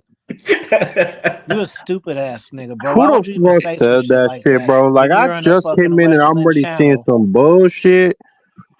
You fucking idiot. Wrestling ain't fake, bitch. It's predetermined. It's a difference, motherfucker. Whether it's fake or not, it'd be you different. Doing this on a Saturday. Take it's a just girl different. out. We're not on a general platform. We're on a wrestling content creators fucking thing, bro. You're not just like on Instagram. See, this is like something that you say, nigga, when you're on Instagram and you just get them somebody's shit. you got to be subscribed to be here. So why the Exactly. fuck are you here? Why you don't think we know that, stupid? Bro, this gotta be some troll. Yeah, some people just need to go outside and touch some grass, child. I mean, seriously, But go thanks on for the Facts. Tinder. knowledge. It was fake. I'm glad to learn that just right now since you said that. Shit. You know what's crazy? Let's bring that up. You know what's crazy, Stupid y'all? ass nigga. I say this shit all the time, right? The motherfuckers who comment on my channel be saying shit and be talking shit about, oh, you gotta get a like, blah blah blah. I'm like, motherfucker, the only way that you're on this channel is if you looked up something with WWE or AEW or wrestling. So for you to say some shit like that is kind of like, you know what I'm saying? Like, niggas is weird. Why you trolling the wrestling channel? Go troll the fucking NBA channel or some shit. You know what I'm saying? Y'all niggas weird as hell, man. No, not y'all in chat. Y'all my home. I'm talking about these motherfuckers because they motherfuckers just be hating, bro. Oh my gosh. Wrestling. Bro, You I gonna can't say that stand shit that like you shit, kicking some man. knowledge or something, nigga. You ain't kicking no knowledge. And then the motherfucker gonna call me a mark. So bitch, you know what wrestling is. How the fuck you know what a mark is? That's wrestling terminology. Exactly. Fuck out of And here. then you know what's crazy? They be saying, "Oh, wrestling is fake as shit." Guess what? So is your favorite fucking movie. Now shut the fuck up. Mm-hmm. So was the times your girlfriend tell you she love you. That's fake too, nigga. Damn, OG. Oh, she is brutal. Wait, OG. Cause I don't like stupid ass OG, people, look, bro. hold on, OG. I'm This is a passionate about this Saturday. shit, and we on some real. I don't like stupid Yeah. ass niggas just saying any old thing. OG, he don't got no girl, cause ain't no way you gonna have a girl and you wasting your time on a Saturday on the internet to make other people mad. I'm sorry. Ain't no Mm-hmm. way this guy got a girl. Fuck out of here. You wanna know some wild shit, yo? Well, unrelated to what's going on with that. Hey, bro, look, as content creators, has YouTube not been on some bullshit lately, yo? They've I been don't know. blocking. They've been blocking a couple of my shorts, bro. The thing, Yo, you I know, was about to say that. I didn't even challenge it the last time just because I be trying to stay out the mix. But I'm thinking to myself, because I'm getting this shit from WWE, but they flagging it, but it's saying some other shit. But it's just like I know I ain't supposed to get it from WWE anyway. So Yo, they took down one of my shorts because you know how people upload some shit, right? They upload like clips of a wrestle of like the show, but like I took literally 2 seconds. They snatched that bitch ASAP, and that shit had like 1,000. I was mad as fuck, bro. YouTube be shadow banning black content. They really do. I made the short I made today about the Street Profits. That shit got 1,000 views, but they fucking yellow marked that shit I because I never thought made that connection, bro. I'm glad you said that because no, they do. I didn't never. I always look at it like they shadow ban red pill content or dating Yeah, for content sure. or particular kinds of content. I never really. I mean, I'm not saying you're not wrong. I'm just saying that I never because like let's just use the red pill for example. I know hella there's more white cats and shit doing it than black, so I don't think of it like that. But I never really thought of like, I should be. Matter of fact, I just hit 60,000 on YouTube today. I was gonna post today. Hey, Hey, I hit 60,000 subscribers, and it was long too. Congratulations. That's a long journey. That wasn't one of hell those That's yeah. one what's of those up. fast ones. But yeah, I never really thought about it. Like, are they doing it because of me black? See, now you fucked up because now I'm about to really be looking at shit now on YouTube. Now Now, now I think got a about it, rabbit hole. I'm gonna look. Yeah, I never thought about that. bro. They be shadow banning You Corey thought about that? Kinshin. That motherfucker makes video game content, so there's no reason for him to get shadow banned. He make shit about video games. They no they def bro. They try to block. They try to block this right. They try to block my short today, and then they tried to block the video I made about the Divas era video. Because I said, now here's what, hey y'all, I'm gonna tell y'all. Let me tell you something about YouTube, right? I said, and I'm not gonna say the word because they're gonna yellow mark this. I said NUDITY. I didn't have any in the video. I said that word new it. I said that, and then they literally was blocking my shit. Like they wouldn't let me upload it. And even in the context that I said the word, I was like, oh, Vince McMahon used to be on some BS. He had the women, engaging in this, and then they blocked me like 3 times. I tried to re-upload that bitch, but I caught him. I got him that last time. let me ask the guy in the chat. What's his name again? Where'd you go? Azell Ray. So let me ask you this. And this isn't a debate or anything, so I don't even want you to prepping for that type of energy because this is like some for real question. Because I do YouTube, so now you didn't open. See, I said I wasn't gonna go down the rabbit hole, and now I already got intrigued. So look, so for me, I know a lot of cats who's hella big. Like for instance, FitX Fearless. I'm the first person to interview him. He had 500,000. Steph too. He had five. So I know a lot of people. I know a lot of people fresh and fit. They got millions. So I know a lot of people that's black that got big following. So that's how come it ain't. That's the reason why it ain't been on my radar because I know a lot of black cats who's popping. You know what I'm saying? So what do you have to? And this isn't like I say. I'm not saying. So what do you got to say about that? So it's not that type of energy. Like I'm really trying. I'm concerned. Like well, so I'm trying to figure it out too. Like maybe I need to go back faceless or something, and that'd be hella mad if I just stopped going on camera and all of a sudden And I then get you get more views. Bray, what do you say about that? This isn't a challenge. I'm just thinking to myself because I was just thinking about it. Like, yeah, the reason why they never made that connection because I know hella black niggas who got a lot of subscribers or followers, so that's why. But is there some truth to that? Like, they shadow down black. Like, yeah. Let me just wait for your comment because now you got me thinking about this shit. But you know what I think it is? I don't think they don't shadow ban the channel itself. It's like specific uploads that like no matter how you I remember I had an upload where I had to rename that bitch 10 times and no matter what I did, they wasn't trying to let me get it off until I completely changed it and then it changed the whole trajectory of what my video was supposed to be about. You know what I'm saying? I think shit like that. Hold on. Let me just say something to Ray. So no, Ray. And even it's not that energy, but like that ain't a good example. I'm not. It's not. Fresh They did it to I'm the first themselves. person to interview Myra and Fresh. Like I know them cats, but that's not an example. They didn't get demonetized because they was black, bro. They got demonetized because they was clowning black women, and Myra was getting on there with Nazi mask and shit like that. And so take them out and use somebody else because they could have not been demonetized. They got it was fresh passes. I mean, it was fit. They got more passes than I've seen anybody get. So take Fresh and Fit out. So YouTube gave Myron a chance. We can't pull the black card with them. They were just some fucking idiots. Yeah, nah, because Myron be on Twitter and he be on them all white supremacy live streams talking in the rooms and shit. So you can't fuck out of here with that. Nah. He be on some bullshit, man. He be disrespecting everybody, like he be disrespecting Jewish people and shit like that, man. Like Corey Kenshin is a good example because he got shadow banned a couple of times for literally no reason. He a black dude that play video games and he don't get haircuts. Why is he getting banned? It ain't like he's some nigga that's coming on here saying on some Andrew Tate shit. I could see that, but that's not what his content was about. Anyway, though, y'all know y'all know about the business. Some of y'all don't know about the business. Some of y'all do know. Y'all know what's up. But So let's talk about it though. Let's talk about it. Let's do top 5 women since we didn't do it last time. Did we do it last time? No, right? We did top 5 tag team. No, we didn't do top 5. We did top 5 men, and then I said we should do top 5 women, and now we're doing top 5. Let's do it. Who wanted Humble? Well, Humble, you gotta do the honors, I guess. Top 5 women of all time, not recent. All time. That's okay. I'm gonna go with China. Even though they said she wasn't the best in the ring, I like China. I'm definitely gonna choose my girl Jazz. I love Jazz. Jackie is another one. Of the past. Aja Kong. You know, a lot of people don't know Aja Kong. She's really good. And then I'm gonna go with Bull Nakano.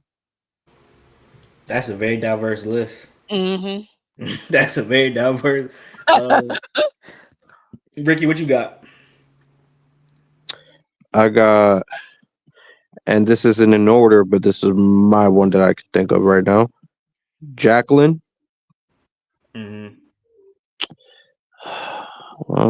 China, of course. Gail Kim, because she was amazing. WWE just didn't know how to use her. Michelle McCool. and AJ Lee. Am I okay? Am I bugging? Hey, OG, what you got? I think I might be tweaking. I got China, Scary Sherry, Charlotte, Becky.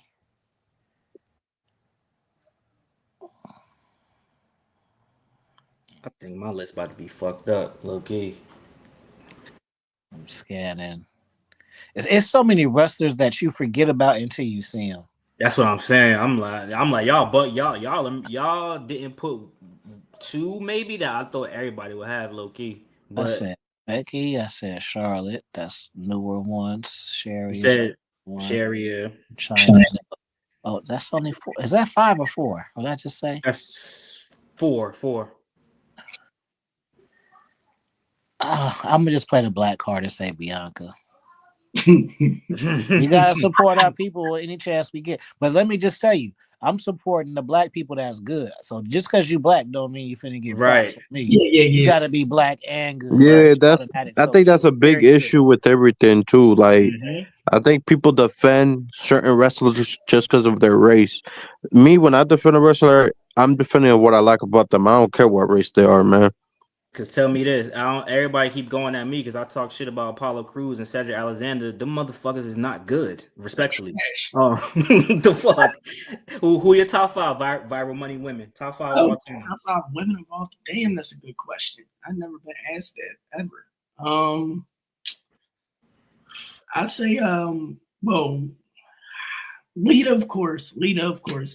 Finally, shit. Yeah. I was waiting on somebody. Yeah, I'm going Lita. I'm going Sasha. Gail Kim, Awesome Kong, and Asuka. I like that list. I like that list. Asuka. That's a good pick.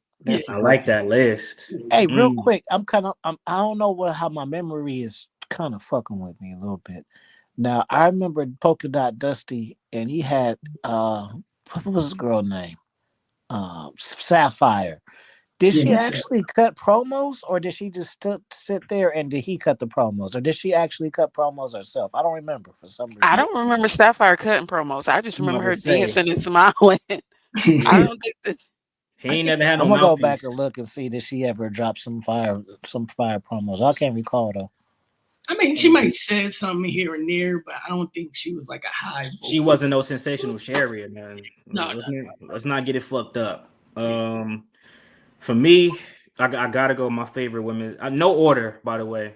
My favorite women's wrestler, Sasha Banks for sure. You know, I got that. Gotta be me. I gotta go Lita, for sure. I go Charlotte. I think Charlotte is one of the greatest women's wrestlers of all time. I think people give her trouble because of the name and shit like that. At the end of the day, though, you gotta respect it. To me, so that's 3.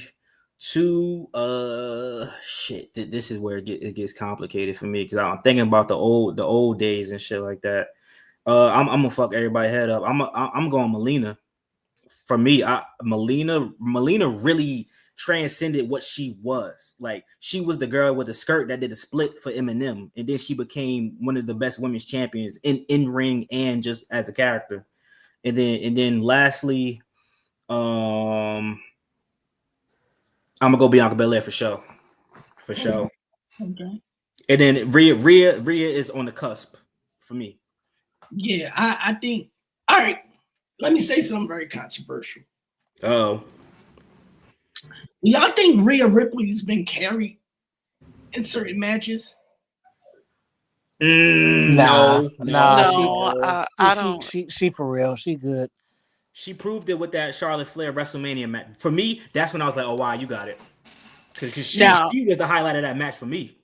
Now I'm about to go real controversial. I think Liv is being carried in some matches. I do because Liv's matches don't hit for me. I'm sorry. She got that one move she be willing out though. That's cold that she be doing every now. This shit on the ropes, right?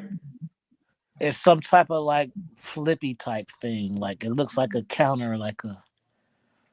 I remember her doing it at the last. She did it in the Rhea match that they did. I'm about to say, but nah, that match with Rhea Ripley at SummerSlam, where she was just, but it was going straight offense. That she was actually doing pretty good. I ain't gonna hold you.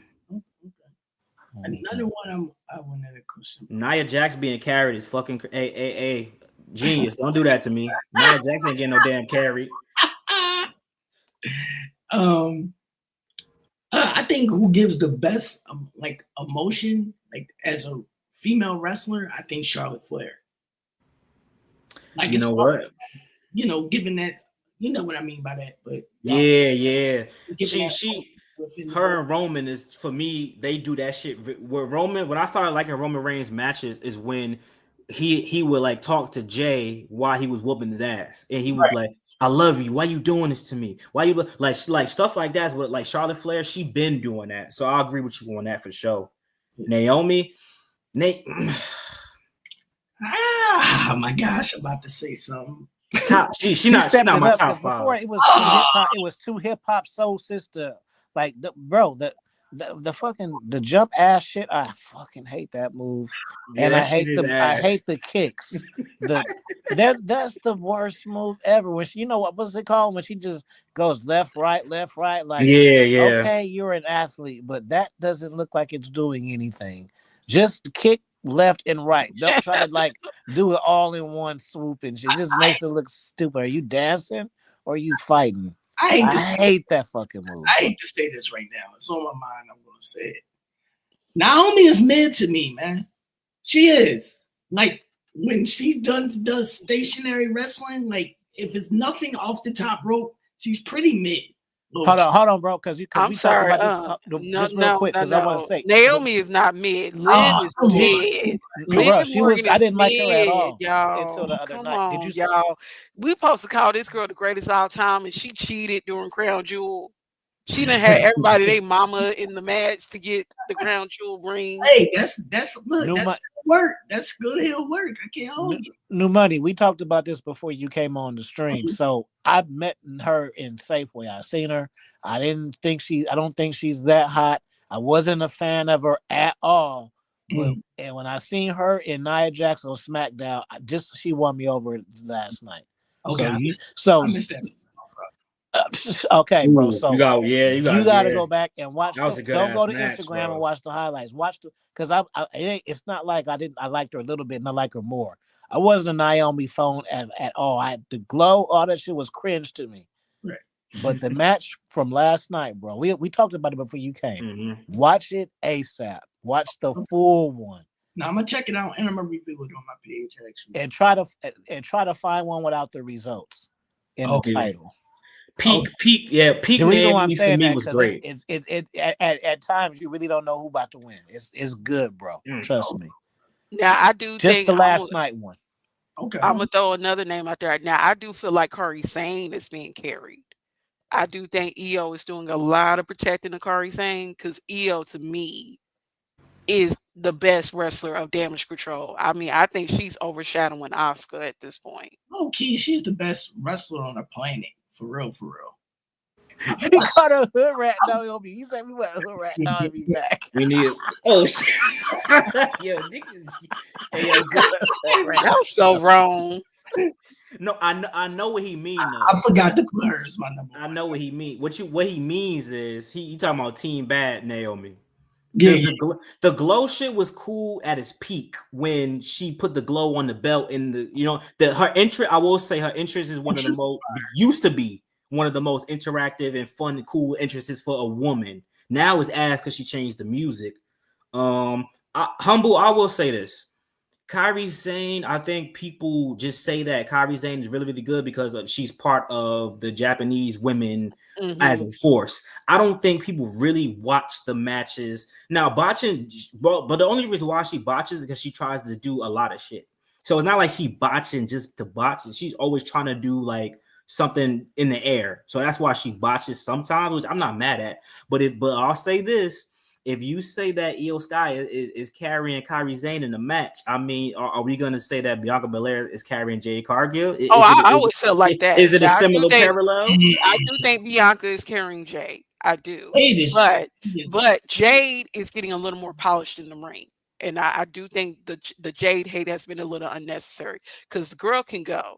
I just think it's booking. It's like you can't, if this is real, and this is my problem with Triple H's booking. So Nia Jackson and Jay got to go 50-50 with each other. But Liv Morgan can just mollywop the heck out of Nia Jax like it's nothing when they are alone with each other, or she got to cheat. It's like that's my issue with the booking of the women. It's like let's make it look a little real. Let's like to me when Nia disrespected, Jay's daughter in the audience on SmackDown. That was the moment for Jade. That didn't need to be a 50-50 moment because you a mom now, and now you playing with my baby, and now I got to end you. That's when I needed Jade to go off. Yeah, that's when you powerbomb somebody through a table or something. You know what I mean? Hey, real quick, I gotta tap out. But just say one thing, and then I gotta get up out of here. Mhm. For one, let me add Stephanie McMahon's the GOAT, bro. She's in my top 5. I don't remember character wise, nobody can fuck with her. Bro. Oh yeah, character wise, yeah, she's top 5. But this is what my question. I wasn't always on her, but y'all can help me out with her name. But the TNA champ, or I don't know, does she still got the belt? Why nobody don't speak on her? Her match, she's nice. Jordan Grace, she dropped it. But yeah, I don't hear nobody saying she nice. Y'all don't think she nice? I mean, I don't watch TNA enough to. I mean, when she's been on NXT, she been throwing down, and she she's cold, but nobody ever be no. I don't ever hear nobody being like, "Oh, she tight." Like I don't hear nobody saying it, but she's masculine, and a lot of people don't like that masculine. Yeah, and that's the sad part because the girl can go. Like, hey, she used to be thick though. She was before she'd start the steroids, she was like a thick little chick, Mexican chick. I thought she was a white girl. I didn't even know she was a Mexican chick until I seen one of them before and afters. I didn't even because I seen her when she was buff already. I didn't see her make the transformation. Yeah, me neither. Yeah, and she got a reaction at Royal Rumble. That's why I enjoy the Royal Rumble. I'm about to say people know her. Yeah, I didn't like. To me, I like Jordan Grace, and to me, I do think they are in the process of maybe streamlining her to the main roster. I think they're doing these things on NXT. They're gonna sign her. Yeah, they're gonna sign her. Yeah, she'll be a good help for Monday Night Raw. I ain't going with you. Yeah, I think so too. I think that they definitely are. They're trying their best right now to recency bias. I hate recency bias, bro, because everybody on Zarya now. I'm not convinced. Me personally, I still think Stephanie Valkyrie should be the one to get the belt. And Julia's a second. Zarya don't do it for me. I don't know her as Delta. I'm not going to sit up in here and lie like I know everybody in wrestling. I ain't know her run as Delta. I'm a Stephanie Valkyrie guy now for sure. So I don't know. I'm Stephanie Valkyrie too. I just feel like Julia is going to be Kairi Sane and Io Scott, basically. Yep. 2.0.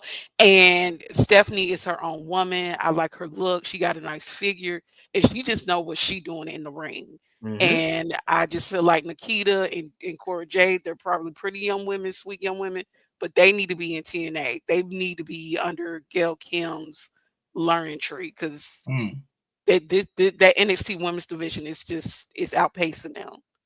And I mean, I saw recently people was like, at this point, somebody gonna have to have a sidebar with Nikita to maybe drop some of the weights. Yeah, she looks so uncoordinated in the ring. Yeah, she looked out of breath at times. You know what I mean? Like gassed a little bit sometimes. I think for her move set and what she can do, she is too big to be doing all that shit. But she's not gonna stop doing it because that's what it's like Zion Williamson, right? They told him to lose weight and they thought that was gonna help him, but he was so used to doing everything at his big weight. Now that he lost the weight, now the motherfucker hurt again. So like some people can't transition. Like some people with the weight, some big dudes like 300 pounds could do backflips. But if they got skinny and lost the weight, they might not be able to do that shit. I don't know what the psychology is in that, but that's facts though. And sidebar, man, I appreciate y'all sounding like y'all normal selves because I see a lot of black podcasts, especially in wrestling, that be trying to sound like fucking Brian Saxton and. I mean, so shout out to y'all, man. But we keep it real on the channel, man, for sure, man. That's why I rock with you. Got that vibe. Oh, let me see if my guy Ricky's still in the building, man. But shit. But so we still speaking on it. You said Jade still looks like she's not ready to wrestle in singles. When here's the thing, right? My issue with Jade Cargill and the Street Profits thing is like I don't know if they ready. Or just let them cook. We gotta just throw them out there, bro. Jade is never gonna look ready to wrestle singles until she wrestles singles. You know what I'm saying? Like that's the only way we can know. The Street Profits, well, you gotta let them cook, let booking cook. We're not gonna let them cook until they actually start cooking. I can't keep waiting for something to happen. I want Jade Cargill should have went straight to NXT. In that part, and like I said, She's it's too like big for NXT. What? was we not watching Eva Marie and Maxine Dupree and all these people training on the job matches? It's like Man. miss me with that. That whole notion, well, the black wrestlers just can't get over. That's a load of crap because back in the 90s, Booker T got over, Harlem Heat got over, Ahmed Johnson got over, D'Lo Brown was over. D'Lo Brown was in a 1-800-COLLECT commercial with Steve Austin. That's how good he was. So these excuses, I'm just tired of it. Everybody want to say it's not a race thing, but come on, man. December 2024 is like next month. And for most of the 2024, Triple H has had the book. So you're going to have to show me something. Maxine did get better, genius, but I'm still taking Thea. I think Thea Hell is better than Maxine Dupree. I'm not even trying to be on some funny shit. I think she could out wrestle her. Maxine Dupree was literally made to be a valet. So once they started the wrestling shit, it just the little baby worm and shit. I know it's comedy, but that shit not funny. What you got, viral? What's that? My bad. No, I was saying, shit, I forgot what. Should Jay send Jay to the singles, single star, or you know what I'm saying? You could. I think give her a couple squash matches just to, you know what I mean? Yeah. Like you don't want to expose her too early, is what I'm saying. Right. You might continue to do squash matches all the way to like Mania, Rumble or Mania. You know what I mean? Because you don't even want to put her in the ring with an experienced wrestler because the other side of wrestling is some people be hating on certain people, so they're gonna find a way to expose her if they feel the type of way about a person. That's the other underlying detail that people don't really look into as well with wrestling. You know what I mean? But you know what it is. But I think in a match with Charlotte Flair, I think Charlotte Flair could carry a match with her. I think Charlotte Flair would make it good enough to the point where I'm like, all right, that was a 3-star match, 3.5-star match. You know what I'm saying? And she's not horrible. The thing is, the way that she wrestled in AEW is she's the big, brolic, muscly woman that's taking people out. You know what I'm saying? Like, and she really didn't have to go against a certain opposition. Like, if she was still in AEW, she had to go against a Chris Statlander, a Willow, or Mercedes Moné, she would be in big trouble because AEW don't got a developmental. Right. Right. Who gonna give Jay a squash besides Chelsea Green and Piper? Oh no, they have Maxine Dupree. They got a lot. Shit. Exactly. They got people back there that can be squashed. I mean, bring back Shotzi, Mia Yim. I love Shotzi and Mia Yim, but shit, hey, B-Fab. Yep. Eva Marie, just bring her back for it. You know what I mean? You can make a whole story out of that. Like, you know. Shit, or tell Trish she got to come back and do the job. It's like how y'all gonna tease Trish versus Tiffany? Where was that at? Wasn't that on the PLE? They teased that and then they didn't even take the band-aid off. They ain't even let Zoe get her match. She's supposed to have her match. She just slapped her in the still, whatever she did. Exactly. Like, come on, man. That would have been a great story. I think that would have propelled Zoe Stark to where I thought she was gonna be by now. Nah, bro, B-Fab show. Nah, I like B-Fab. I always like B-Fab. I didn't care for wrestling, but I like B-Fab as a mouthpiece for the here's the thing, bro. I used to like Hit Row. I'm not gonna lie. It was working for me because at that time it was the only hip-hop gimmick. Reason why I don't like stuff like that now is because there are so many different ones across multiple shows. But for back then, NXT 2.0, I used to not like it until I was like, wait a minute. Every gimmick in NXT 2.0 fits 2.0. Tiffany Stratton's gimmick fit that. Toxic Attraction fit that. Braun Breaker, he used to wear the colorful singlet. It fit that. Right. So, you know what I'm saying? Like now looking back, I'm like, damn, I actually kind of like 2.0. And I'm mad they went back to the gold because you can't reinvent the gold and black now. Now you was just trying, so they had to go silver. Right. So, I mean, I haven't been that tapped into NXT. I gotta get like right back in that bag, but I've been hearing a lot of good things about it. Bro, NXT for what is worth, y'all. NXT is how Andrade became my favorite wrestler. NXT is where not the first time I saw Austin Theory's potential, but I really went back and said, bro, Austin Theory actually got character. He can actually do funny stuff, actually do promos. NXT, if it wasn't for NXT, I want to know who Bianca. I knew Bianca Belair from NXT when she was blowing the bubble gum and she was a hit and she was a soft heel beating up on Mia Yim. That's how I really discovered Rhea Ripley. I discovered a lot of people from NXT. You know what I'm saying? I didn't see NXT when Sasha Banks and all of them was there. I skipped that and went straight to the Divas era. And then you know what I'm saying? I started like getting hip to what NXT was when Shinsuke first showed up and all them type of shit. And Drew McIntyre came back. That's when I really started watching. Yeah, man. I think NXT can do a lot, like a whole lot more than what they're doing. You know what I mean? Yeah, it should just be a brand. I think NXT, to me, why I feel like it has a direction for the women. Let me say that. When it comes to the men and the tag team, it's a little directionless, and that's where I'm a little disappointed in NXT because you have Trick, who is this African American male carrying this brand, and it's like it's not really a lot of trust being built in him. And at some point, we need to get him to be the focal. Like when Braun Breaker was the champion, you felt that he was the champion. Right. It wasn't like we having Rob Van Dam showing up. We got to have Bubba Ray Dudley. Like, stop that. This is his reign. Make it feel like that. Right.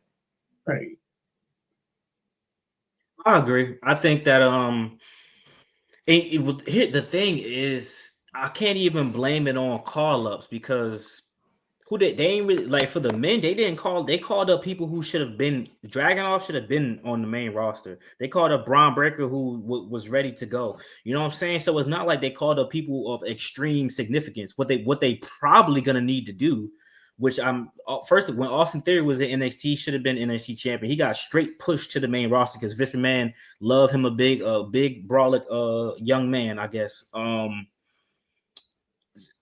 Wait, what? Y'all think it's being forced? Who you think is being forced? Forced? I think Tiffany Stratton. I'm back and forth about Tiffany Stratton all the time. When she talk, it's supposed to be annoying, but I hate the way she talk, bro. It's just really annoying. I mean, that shows it's working though. Yeah, she's good in the ring. I just don't. So the Barbie, I always look to the future. That's just me as personality wise. So once the Barbie stuff is over, obviously she's gonna get the strap. You're gonna make the strap pink. That's gonna be cool and sell merch. Right. But what's the next character? Because the only thing I can see them doing is having her become Charlotte Flair, essentially. Have her come out with like a jacket or some shit because she's not gonna be the Barbie character forever. You know what I'm saying? They could do something different with her. I hate this gimmick match, but it might make sense for the transition of her character. Have like a hair versus hair match. Okay. You know what I mean? And then it shows a different element of her. You know what I mean? Like it kind of all right, so like with gosh, it might be crazy. I don't know. The internet's so sensitive. But I don't even want to say it because I don't even know how to properly say it. But now work it out. No, basically what I was getting ready to say was like, all right, so like if something happens like dramatically in a woman's life, right? You know what I mean? How they cut their hair and change their look and shit. Or it's some type of different look, and it makes them kind of put them in this the press bags, certain people, you know what I mean, not all or whatever. I think that would be good for her. You know what I mean? That'd be dope.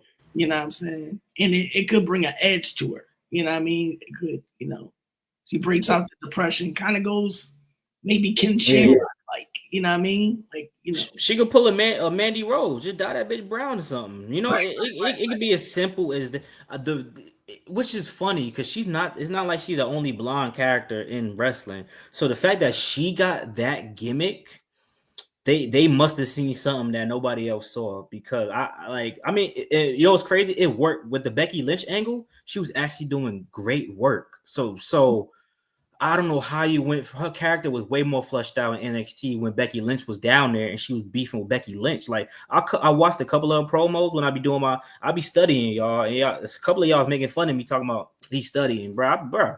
We take this content seriously. So I was studying, looking back at the NXT archives on Peacock, and I'm like, yo, her promos was actually pretty good against Becky Lynch. So I'm looking forward to see as champion what they're gonna do. I think her character was really made to be a heel, but a babyface Barbie. Let's see, I guess. But see, I enjoyed the SmackDown prior to Crown Jewel where she talked her stuff to Nia and Liv. And I was like, okay, so they serious. They really invested in Tiffany. I wouldn't be mad if this was the moment for her to cash in. But it's like this is now third attempt of the cash in. And now back to Nia's lackey she is being disrespected. It's like I just want them to get that girl on solid footing because I do think she would be a great baby face on Raw. Like Raw needs all the help right now. Yeah, hey fam, I appreciate you, bro. I appreciate you. Make sure you subscribe to my guy Ricky the Shadow if you wasn't already. Appreciate you. Let's get him to 5. Hey y'all, when y'all leave, subscribe to Ricky the Shadow. Let's surprise him with 500 subscribers today. And subscribe to my guy Viral Money as well. And don't worry, y'all. Humble, we under construction. We're gonna get Humble right very soon. Y'all just be patient. Y'all be patient. So what you thinking? You think Tiffany Stratton should cash in and go to Raw, or you think she gotta cash in on Nia Jax? What y'all think? To me, Liv is getting on my nerves as a champion. I know y'all Jersey people love Liv. I know Liv is a homegrown. She got a story. But I need Tiffany to take that belt from Liv because Tiffany got it. I'm sorry. The girl gets a baby face reaction. She ain't no tweener. People like her. I think her beating Nia Jax is the story. Right. You know what I mean? I think her cashing in on Nia Jax is the story. And you can run that all the way to Mania. For real. Yeah, but it's the story. But Triple H don't take no risk. He don't. That would be a great that would because you already threw it for a swerve by having her say, "What if I just cashed in on you, Nia?" Blah blah blah. And then, like I said this in a stream a long time ago. I'm like, the story should be that her and Nia Jax are like acting this out as if they're enemies, so that Liv Morgan can get comfortable. And this whole time, they both want to be best friend champions. I think that would be dope. And the World Heavyweight Championship will look better on Tiffany Stratton to me. I think that would be dope. And then you got Liv. Liv has something going on now. Liv has something going on Raw because Raw's women division is just in the toilet. I'm sorry, y'all. I don't know who to get invested into because Raquel done took so many L's to Rhea when they get together. It's like so she don't even look like a strong heater right now. So it's like I think Tiffany could be that spark for Raw. And just let's go because it can't be Rhea and Liv forever on Monday Night Raw. Nobody's interested in that. And that could you know what?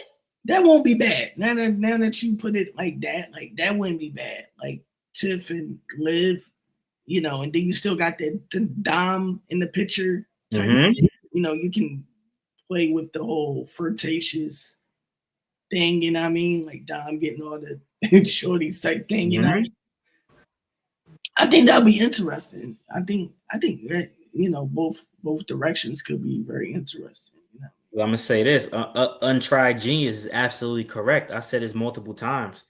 that Rhea Ripley and Damian Priest initially, because my opinion has changed about Damian Priest, were the heels in the situation, but Triple H want them to get over so bad that he found a cheap way to make them baby faces. But even if Dominic betrayed Rhea Ripley, they was still the heels because at the end of the day, Dom, Finn, and all of them, they was getting treated bad by Rhea Ripley and Damian Priest after a while.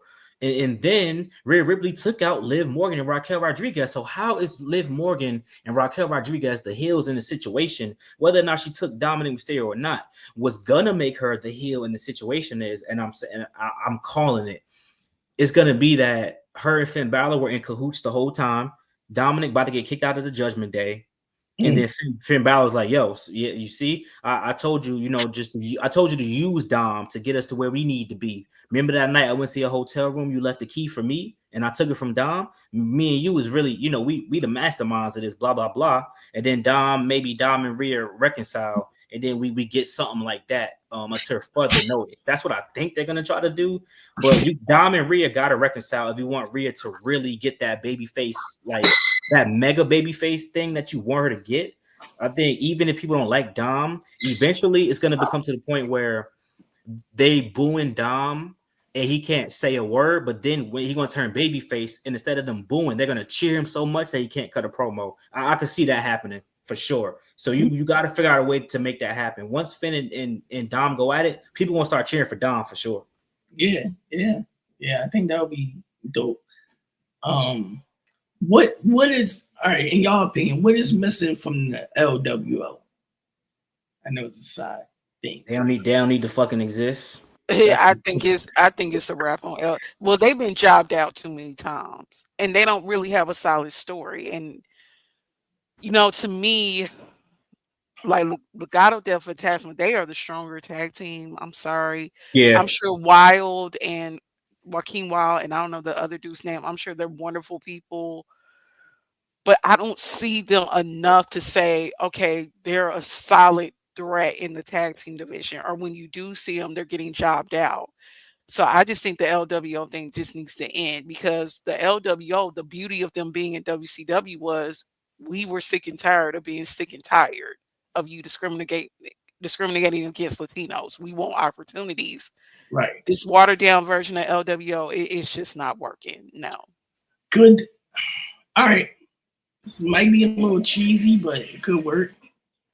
So we had the Trump and Kamala thing, and Trump won the thing. I know where you're going with this, and I said it a couple of times. What they should have did, like I told them, what they should have did if they really want to keep LWO alive is to play on that. Have American Made be the super duper heels, like y'all need to get out of here, y'all need to go to another brand. This is our brand. Basically, insinuate and leave the country type shit. Right. And then have Zelina Vega versus Ivy Nile for the Women's United States Championship, and let Zelina Vega win that bitch. That's what they should do. But I highly doubt they thinking that far. First of all, Zelina Vega, everybody know how I feel about Zelina Vega. She's over. Here's my thing. Sasha Banks was a cross industry star. You got Zelina Vega, who is cross industry when she's on Twitch. She does the anime stuff. She does the video game stuff. How do you not capitalize on that to get more viewership and more money? That's if it's about business, then she's good for business. Everybody else who you've been using aren't cross industry stars. There's literally no other cross industry star that's a woman right now. Becky Lynch wrote a book. That's it. Nobody else is in movies. Nobody else is doing episodic television. Nobody got like the popping Twitch channels and all that type of stuff. So if you do Zelina Vega versus Ivy Nile, and then you keep the American Made versus LWO, that'll give me interest in LWO. However, I still want them to break up. Cruising Wild not doing nothing.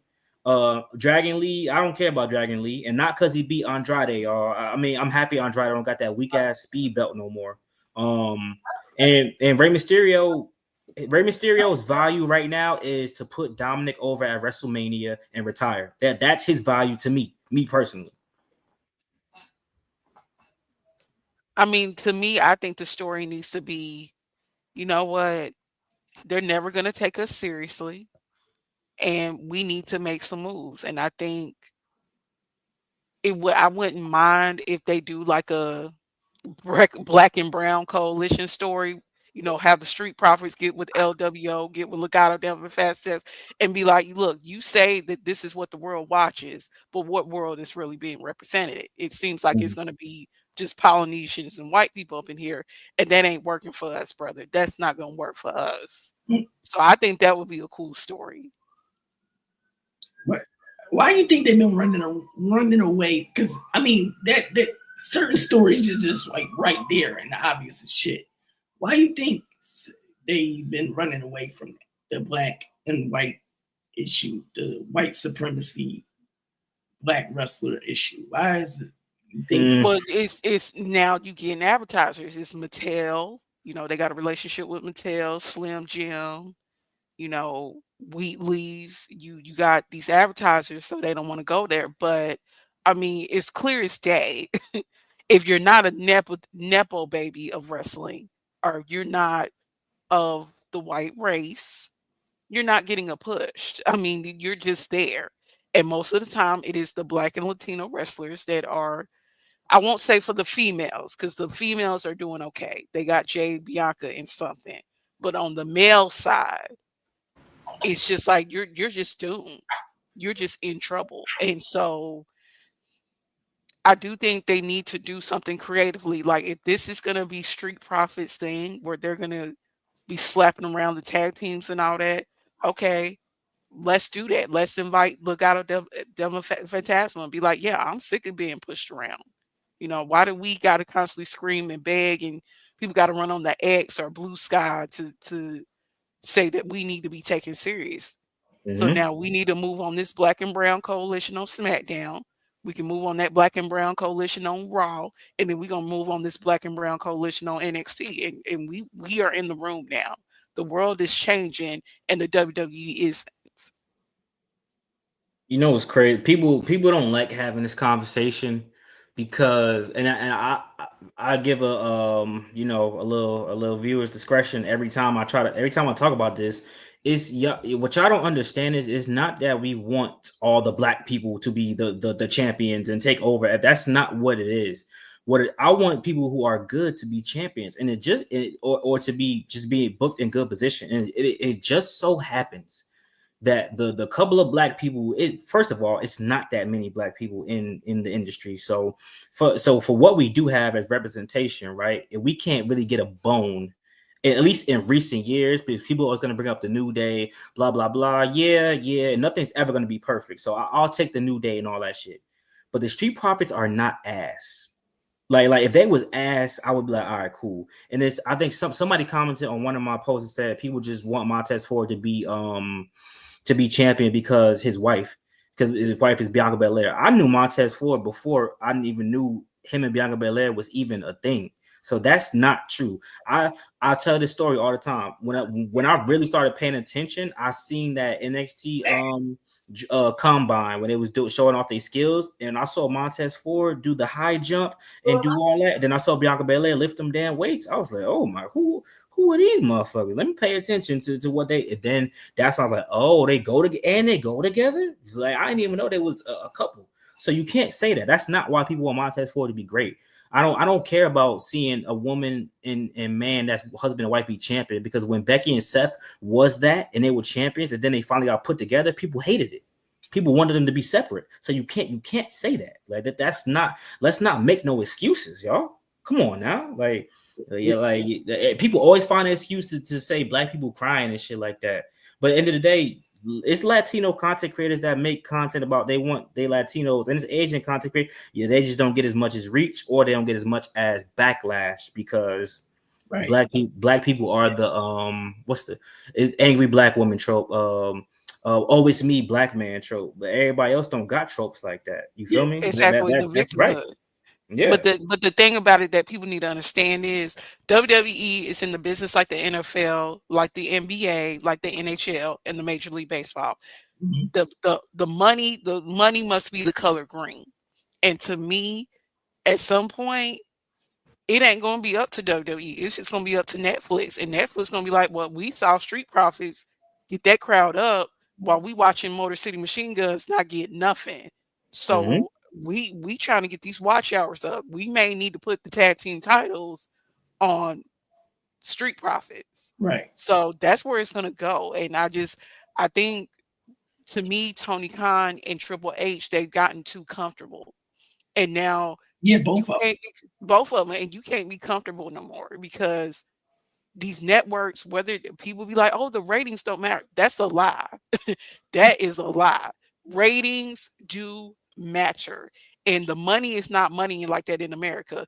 Best believe Netflix gonna be on Triple H's neck because it ain't gonna be good enough to have 1.4 million people subscribe to Netflix to watch Raw. No, they probably looking at Fox and they was like, hold up, on Fox, y'all was getting 2 million people. Now y'all on USA Network only getting under 2 million. Oh, y'all gonna have to make a change. Cody can't hold that belt. Y'all gonna have to put this on a real person that got some drawing power. Yeah, like I'm like, it's so many like it's so many ways. Like, and again, it's not just a black thing, it's an Asian thing, it's a Latino thing as well. You know what I mean? For years they didn't know how to push international talent besides giving them a master manager or you know what I mean, something like that. Like it's been over 40 plus years, maybe 50 years, and y'all still at a roadblock with that, which is crazy to me. You know what I mean? You know, Ray, I'm gonna address your comment. I hear what you're saying, but I'm gonna just break the fourth wall. This is the reality of the thing. The reality is, if black people, there is all black, well, somewhat black promotion, but it's like dumb small, like, and it's not that known. But let's say black people started a big promotion or did some shit like New Japan or how Lucha Underground was. The difference is they don't like the this is just the world. I'm not talking, the world doesn't like when it's black and white. Like the people in the like in between or on the outside, they will tolerate a Lucha Underground because they'll be like, oh, it's Mexican heritage, it's da-da-da-da-da. Oh, New Japan. Well, you know, Japan is a whole, you know, it's in Asia, it's a whole da-da-da. If black people started their own wrestling company, people would look at it as, and I've been called this on this channel, as black supremacy. Like we on some Malcolm X shit. Like I don't know why it's like that, but that is a real thing. I was getting ready to say something. Bro, people don't like that shit, bro. That's really how, if black people started their own shit, people wouldn't like that. They would look at it as us trying to segregate ourselves, and they would actually tear it down. They call Black Lives Matter a terrorist group, my guy. So you can't say that. And it's historically black colleges that can't even get money from the Department of Education from states that still are owed to them. So they know what they're doing. I mean, but somebody had to start BET. So I do think, which is not that's gonna have to, it's gonna have to be us. We're gonna have to support, you know, I'll say wrestling. I think it's another one. DPW is black owned, I think. You know, we're gonna have to support more of our own, but we're also gonna have to put our money where, I mean, we may have to tell WE, we gonna make your pockets hurt as a group, because Street Profits should be on some type of trajectory. You know, Legado del Fantasma shouldn't be constantly getting jobbed out. You know, we gonna have to make some people's pockets hurt for a little bit, y'all. No, that's a fact. Like, you know, and with the whole racism thing or black supremacy or whatever they call it, listen, y'all can label it whatever you want. You know what I mean? At the end of the day, I don't want to get in the political bag, but I mean, look, I try to avoid that shit too, but you can't. You sometimes you just can't. You know what I'm saying? Like, basically, me being blunt and straightforward, it's like y'all can't slap us in the face and then hide your hand. You know what I mean? Slap us in the face, and then when we return fire, then it's, oh my God, no, black supremacy, no, we don't need, you know what I mean? It's like, come on, you can't have it both ways. You know what I mean? And I think we kind of submit to that in a way. Submit to that idea as well, which helps them out a lot. You know what I mean? And I think, you know, us as black people, we need to get out of that mindset and just do it. You know what I mean? As black people, you know what I mean? It's like, you know, it's like, bro, we know the game by now. You know what I That's even with making content, bro. I'd be like, I have an idea, and I'm like, I really don't want to make this shit because I really don't feel like dealing with certain people. But then Right. I'll be looking at other people's shit, and I'll be like, bro. So when these motherfuckers say, so someone, so look, this how someone could make a video saying that black wrestlers complain too much or that black wrestlers not good, this and that. They don't get no type of backlash. If I just make some shit like, damn man, I wish black wrestlers book more. Motherfuckers come on here calling me the what? I'm like, bruh. So y'all could talk about the opposite, but I can't talk about, you know what I'm saying? Like that's my only issue.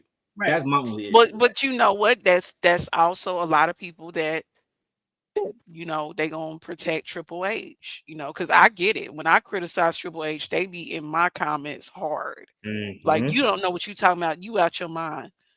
And that's the setup, you know what I'm saying? It's like, you're delusional. But I'm gonna say what I want to say, because at the end of the day, is if you don't say nothing, you why should I be, as the consumer, subjected to garbage television? I don't like DIY. I'm sorry. They not over to me. I do not care. I do not like motor machine guns. They not over to me. I do not care. And if you want my dollars, you need to put the people that's entertaining. And to me, Street Profits are entertaining. The LWO, when they in the ring, they're entertaining. And I want to see more of them. We tried with Karrion Kross, okay? If y'all not gonna let Karrion Kross do what he does on social media, then let's just stop doing it, because I'm not invested in him dragging the Miz out there. But then they pull the swerve and they like, oh, we was in it all along. Okay, now we gonna take on the Y6. I don't care, because it's like there's no stock in Karrion Kross. He has been jobbed out so much that I'm not interested. Yeah. And ain't no Y6 gonna elevate him. I'm sorry. No, that's a fact. Now, wait, I don't know about that one, y'all. I don't know, man. I mean, cause let's talk about it. Carrying Cross, right? I think a lot of people don't see. I mean, comparably though, I think Carrying Cross and Street Profits are kind of in a similar situation. I mean, because Karrion Kross has it. Like I've seen what a successful Karrion Kross looks like, not just in NXT, but just like individually. Killer Cross. I know what a successful Karrion Kross looks like. So they pushed him to the forefront and did what they supposed to do. I think the stuff the Y6 could work in theory, right? I think it could work. The only reason why it might not work is because they might not want the Y6 to suffer at the detriment of Karrion Kross's success, which is why they were teetering the line with Bray Wyatt and LA Knight, because that was like, damn, it's kind of like, yeah, we want Bray to get over and such, but it's like, damn, I mean, LA Knight is a good guy, and then LA Knight still ended up getting over. So this could be a situation where Karrion Kross and them get the W, but the Y6 are still more over than them. I think Karrion Kross. I don't think it's Karrion Kross' fault, which is crazy, y'all. I know. I don't think it's his fault though. I think it's booking fault. I'm not gonna lie. Yeah, it's just a booking. You know what I mean? Like, everything falls on booking. You know what I mean? Like, you can, even if a talent is trash, you can make that trash into gold. You know what I mean? Like, Vince Russo did it. You know what I mean? Oh, I just gave Vince Russo a piece of my mind. I don't even Hey Dwayne, welcome to the chat, Dwayne. Man, hey, Vince Russo, man. No. Let me say this about Vince Russo, like, everything. I think Vince Russo gets a bad rap with his booking. Not go ahead. Oh, okay. His booking. I was about to say. Listen, all the other goofy shit he be talking about. Yeah. You know what I mean? I look at that separate from, you know what I mean, from that. You know. But he did book them into the ground. It was good until he started. You know what I'm saying? It was good until it wasn't. You know what I'm saying? Right. Like he did some good things. I'll give him credit. However, Vince Russo is one of the most disingenuous people ever. Because how do you say, why is Jey Uso crying over a plastic toy when you was a fucking booker for a wrestling promotion? Like, shit like that rubbed me the wrong way. Like, exactly, because he always ran with that notion. Well, we worked hard to get Booker T the belt for WCW, and it's like, okay, so that yes, it is fake, but the moment is you worked hard, you climbed this mountain to get to the top. People want to take that in. Now, I sometimes give Vince Russo the benefit of the doubt because, like, he's a writer, so he sees it from the writer's perspective. He ain't, Mhm. he ain't thinking about the emotional aspect of that. But someone had to remind him, it's like, dude, like Shawn Michaels was crying. Like that's just the emotion of sports. This is where the business is going. It's going more sports space. Crazy. I'm like, bro, I'm like, yo, like when motherfuckers stop being in the wrestling game, motherfuckers start losing their mind. Jonathan Coachman, yeah, Jim. I like Jim Cornette. Jim Cornette be saying some wild shit sometimes, but I respect him because he stand on his opinion. Jim Cornette don't be pump faking. It's like he used to talk hellish shit about Bray Wyatt, and I love Bray Wyatt, but at the end of the day, I respect that he ain't never fold, so I'll give him that. Yeah. Do you feel Yeah, the same Jim way? Cornette gonna give you his unfiltered opinion, and I I do love enjoy I some of love his his videos. podcast. Yeah, Matter of fact, if it was a black promotion, I wouldn't mind Jim Cornette as like a GM or something. You know what I mean?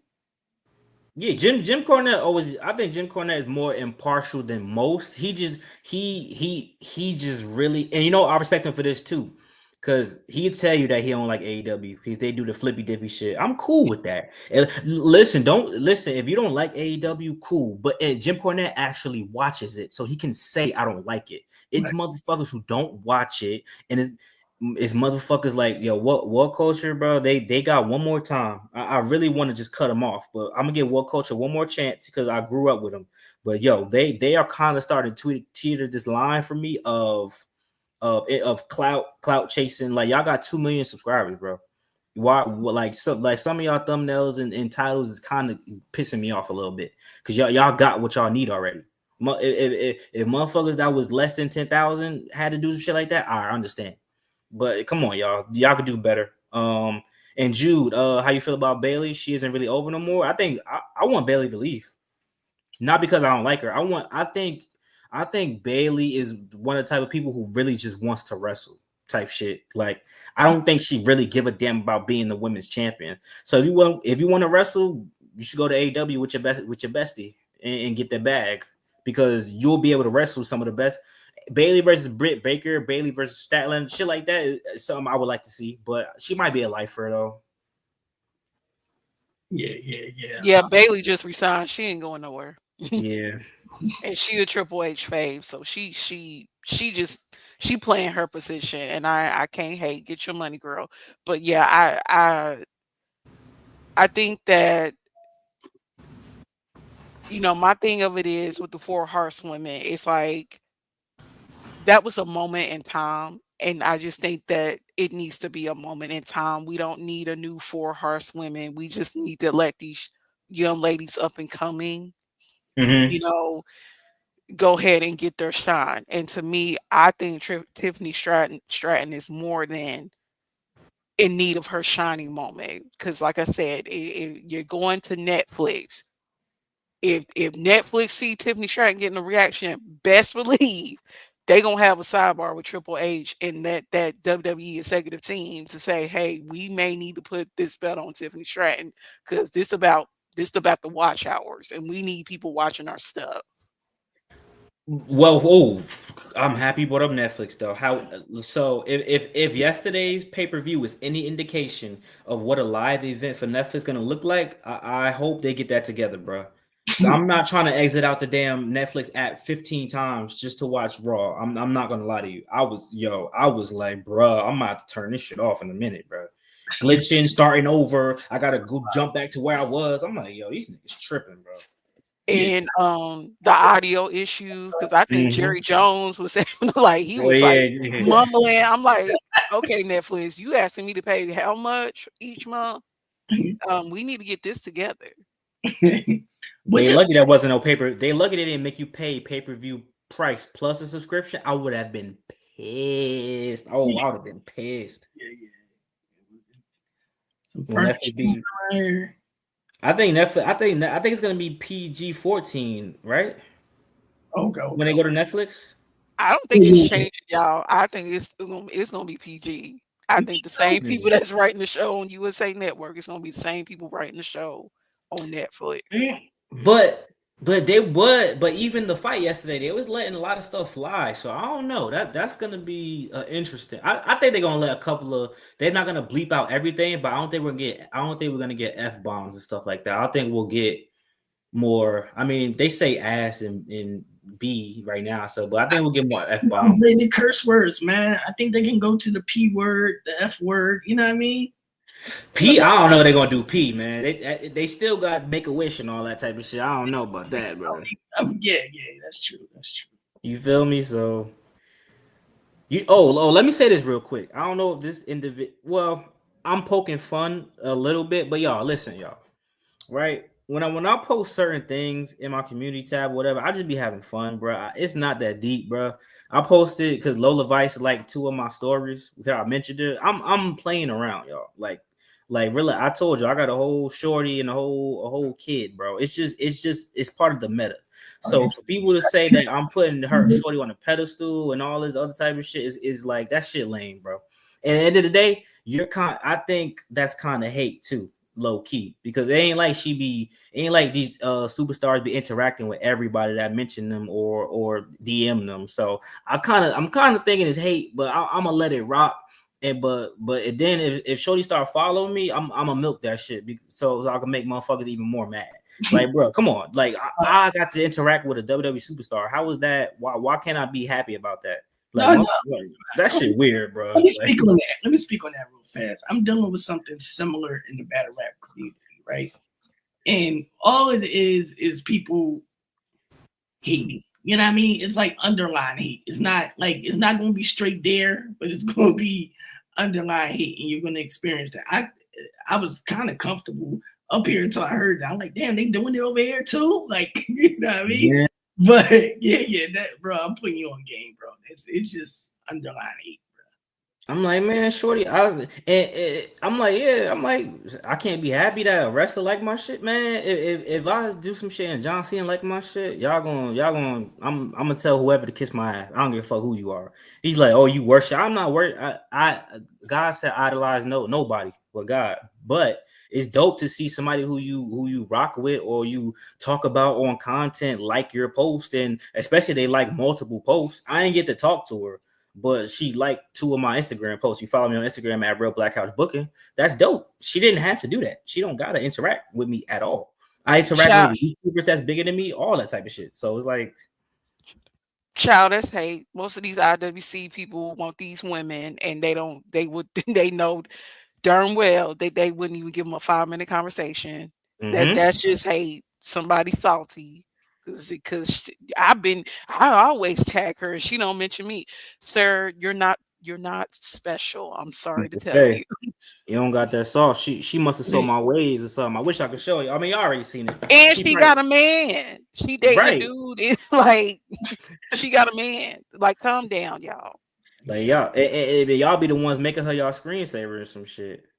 So I'm not doing all that wild shit. Like y'all niggas is taking it OD. That's neither here nor there though, man. Hey, as always, y'all, another W stream. I'm trying to figure out, y'all. We building our community. We got a big network. So viral money, we got to talk offline. So we got to issue the challenge. We got to get the details straightened out so we could get it right. But I'm hoping that could be. I need a video for the last week of November. As you guys know, this is Couch Giving. I uploaded hella videos this month so far. After tomorrow's upload, I'm taking a break. I'll be back Wednesday or Thursday. I'm not uploading no shorts, nothing. Y'all already spoiled Raw for me anyway, so I'm not uploading no shorts. But I'll be back Wednesday with a new video. Then I'll drop Wednesday, Thursday, and maybe Saturday. Or I'll do Wednesday, Thursday, Friday, and then I'll be back Monday, and I'll upload every day until next Sunday, and then that'll be the end of Couch Giving. So November, y'all gotta at least have like 15, 20, 25 videos type shit. So y'all make sure y'all stay tuned for that. Humble, I appreciate you for coming through as always. We gonna get Humble right, and we got viral money in the chat. So you already know, man. Y'all got any last words? Because I'm about to eat my chicken and steak fajita. I'm hungry than a bitch. All right, y'all have a good weekend. It was nice meeting you Viral Monday, and gentlemen, we need to do this again because this was fun. No, salute to that, man. Salute to Humble. Salute to Black Couch. You know what I mean? It's Viral Money, man. You know what I mean? I got to work on my own. I mean, y'all can subscribe there. It's going to be a mixture of everything between battle rap and wrestling. And, you know, so if y'all see something that's wrestling related, man, please pull up and, you know what I mean, interact or whatever. You know what I'm saying? Of course, we're going to discuss the whole fantasy booking challenge and, you know, get that going and everything like that, man. But in the meantime, man, subscribe and, yeah, man, keep pulling up, man. Well, that's it, y'all. Y'all have a good night. Your boy got to finish watching Cobra Kai, so I'll talk to y'all later, man. Right hand cam was good. You missed it, but I'll talk to you offline, bro.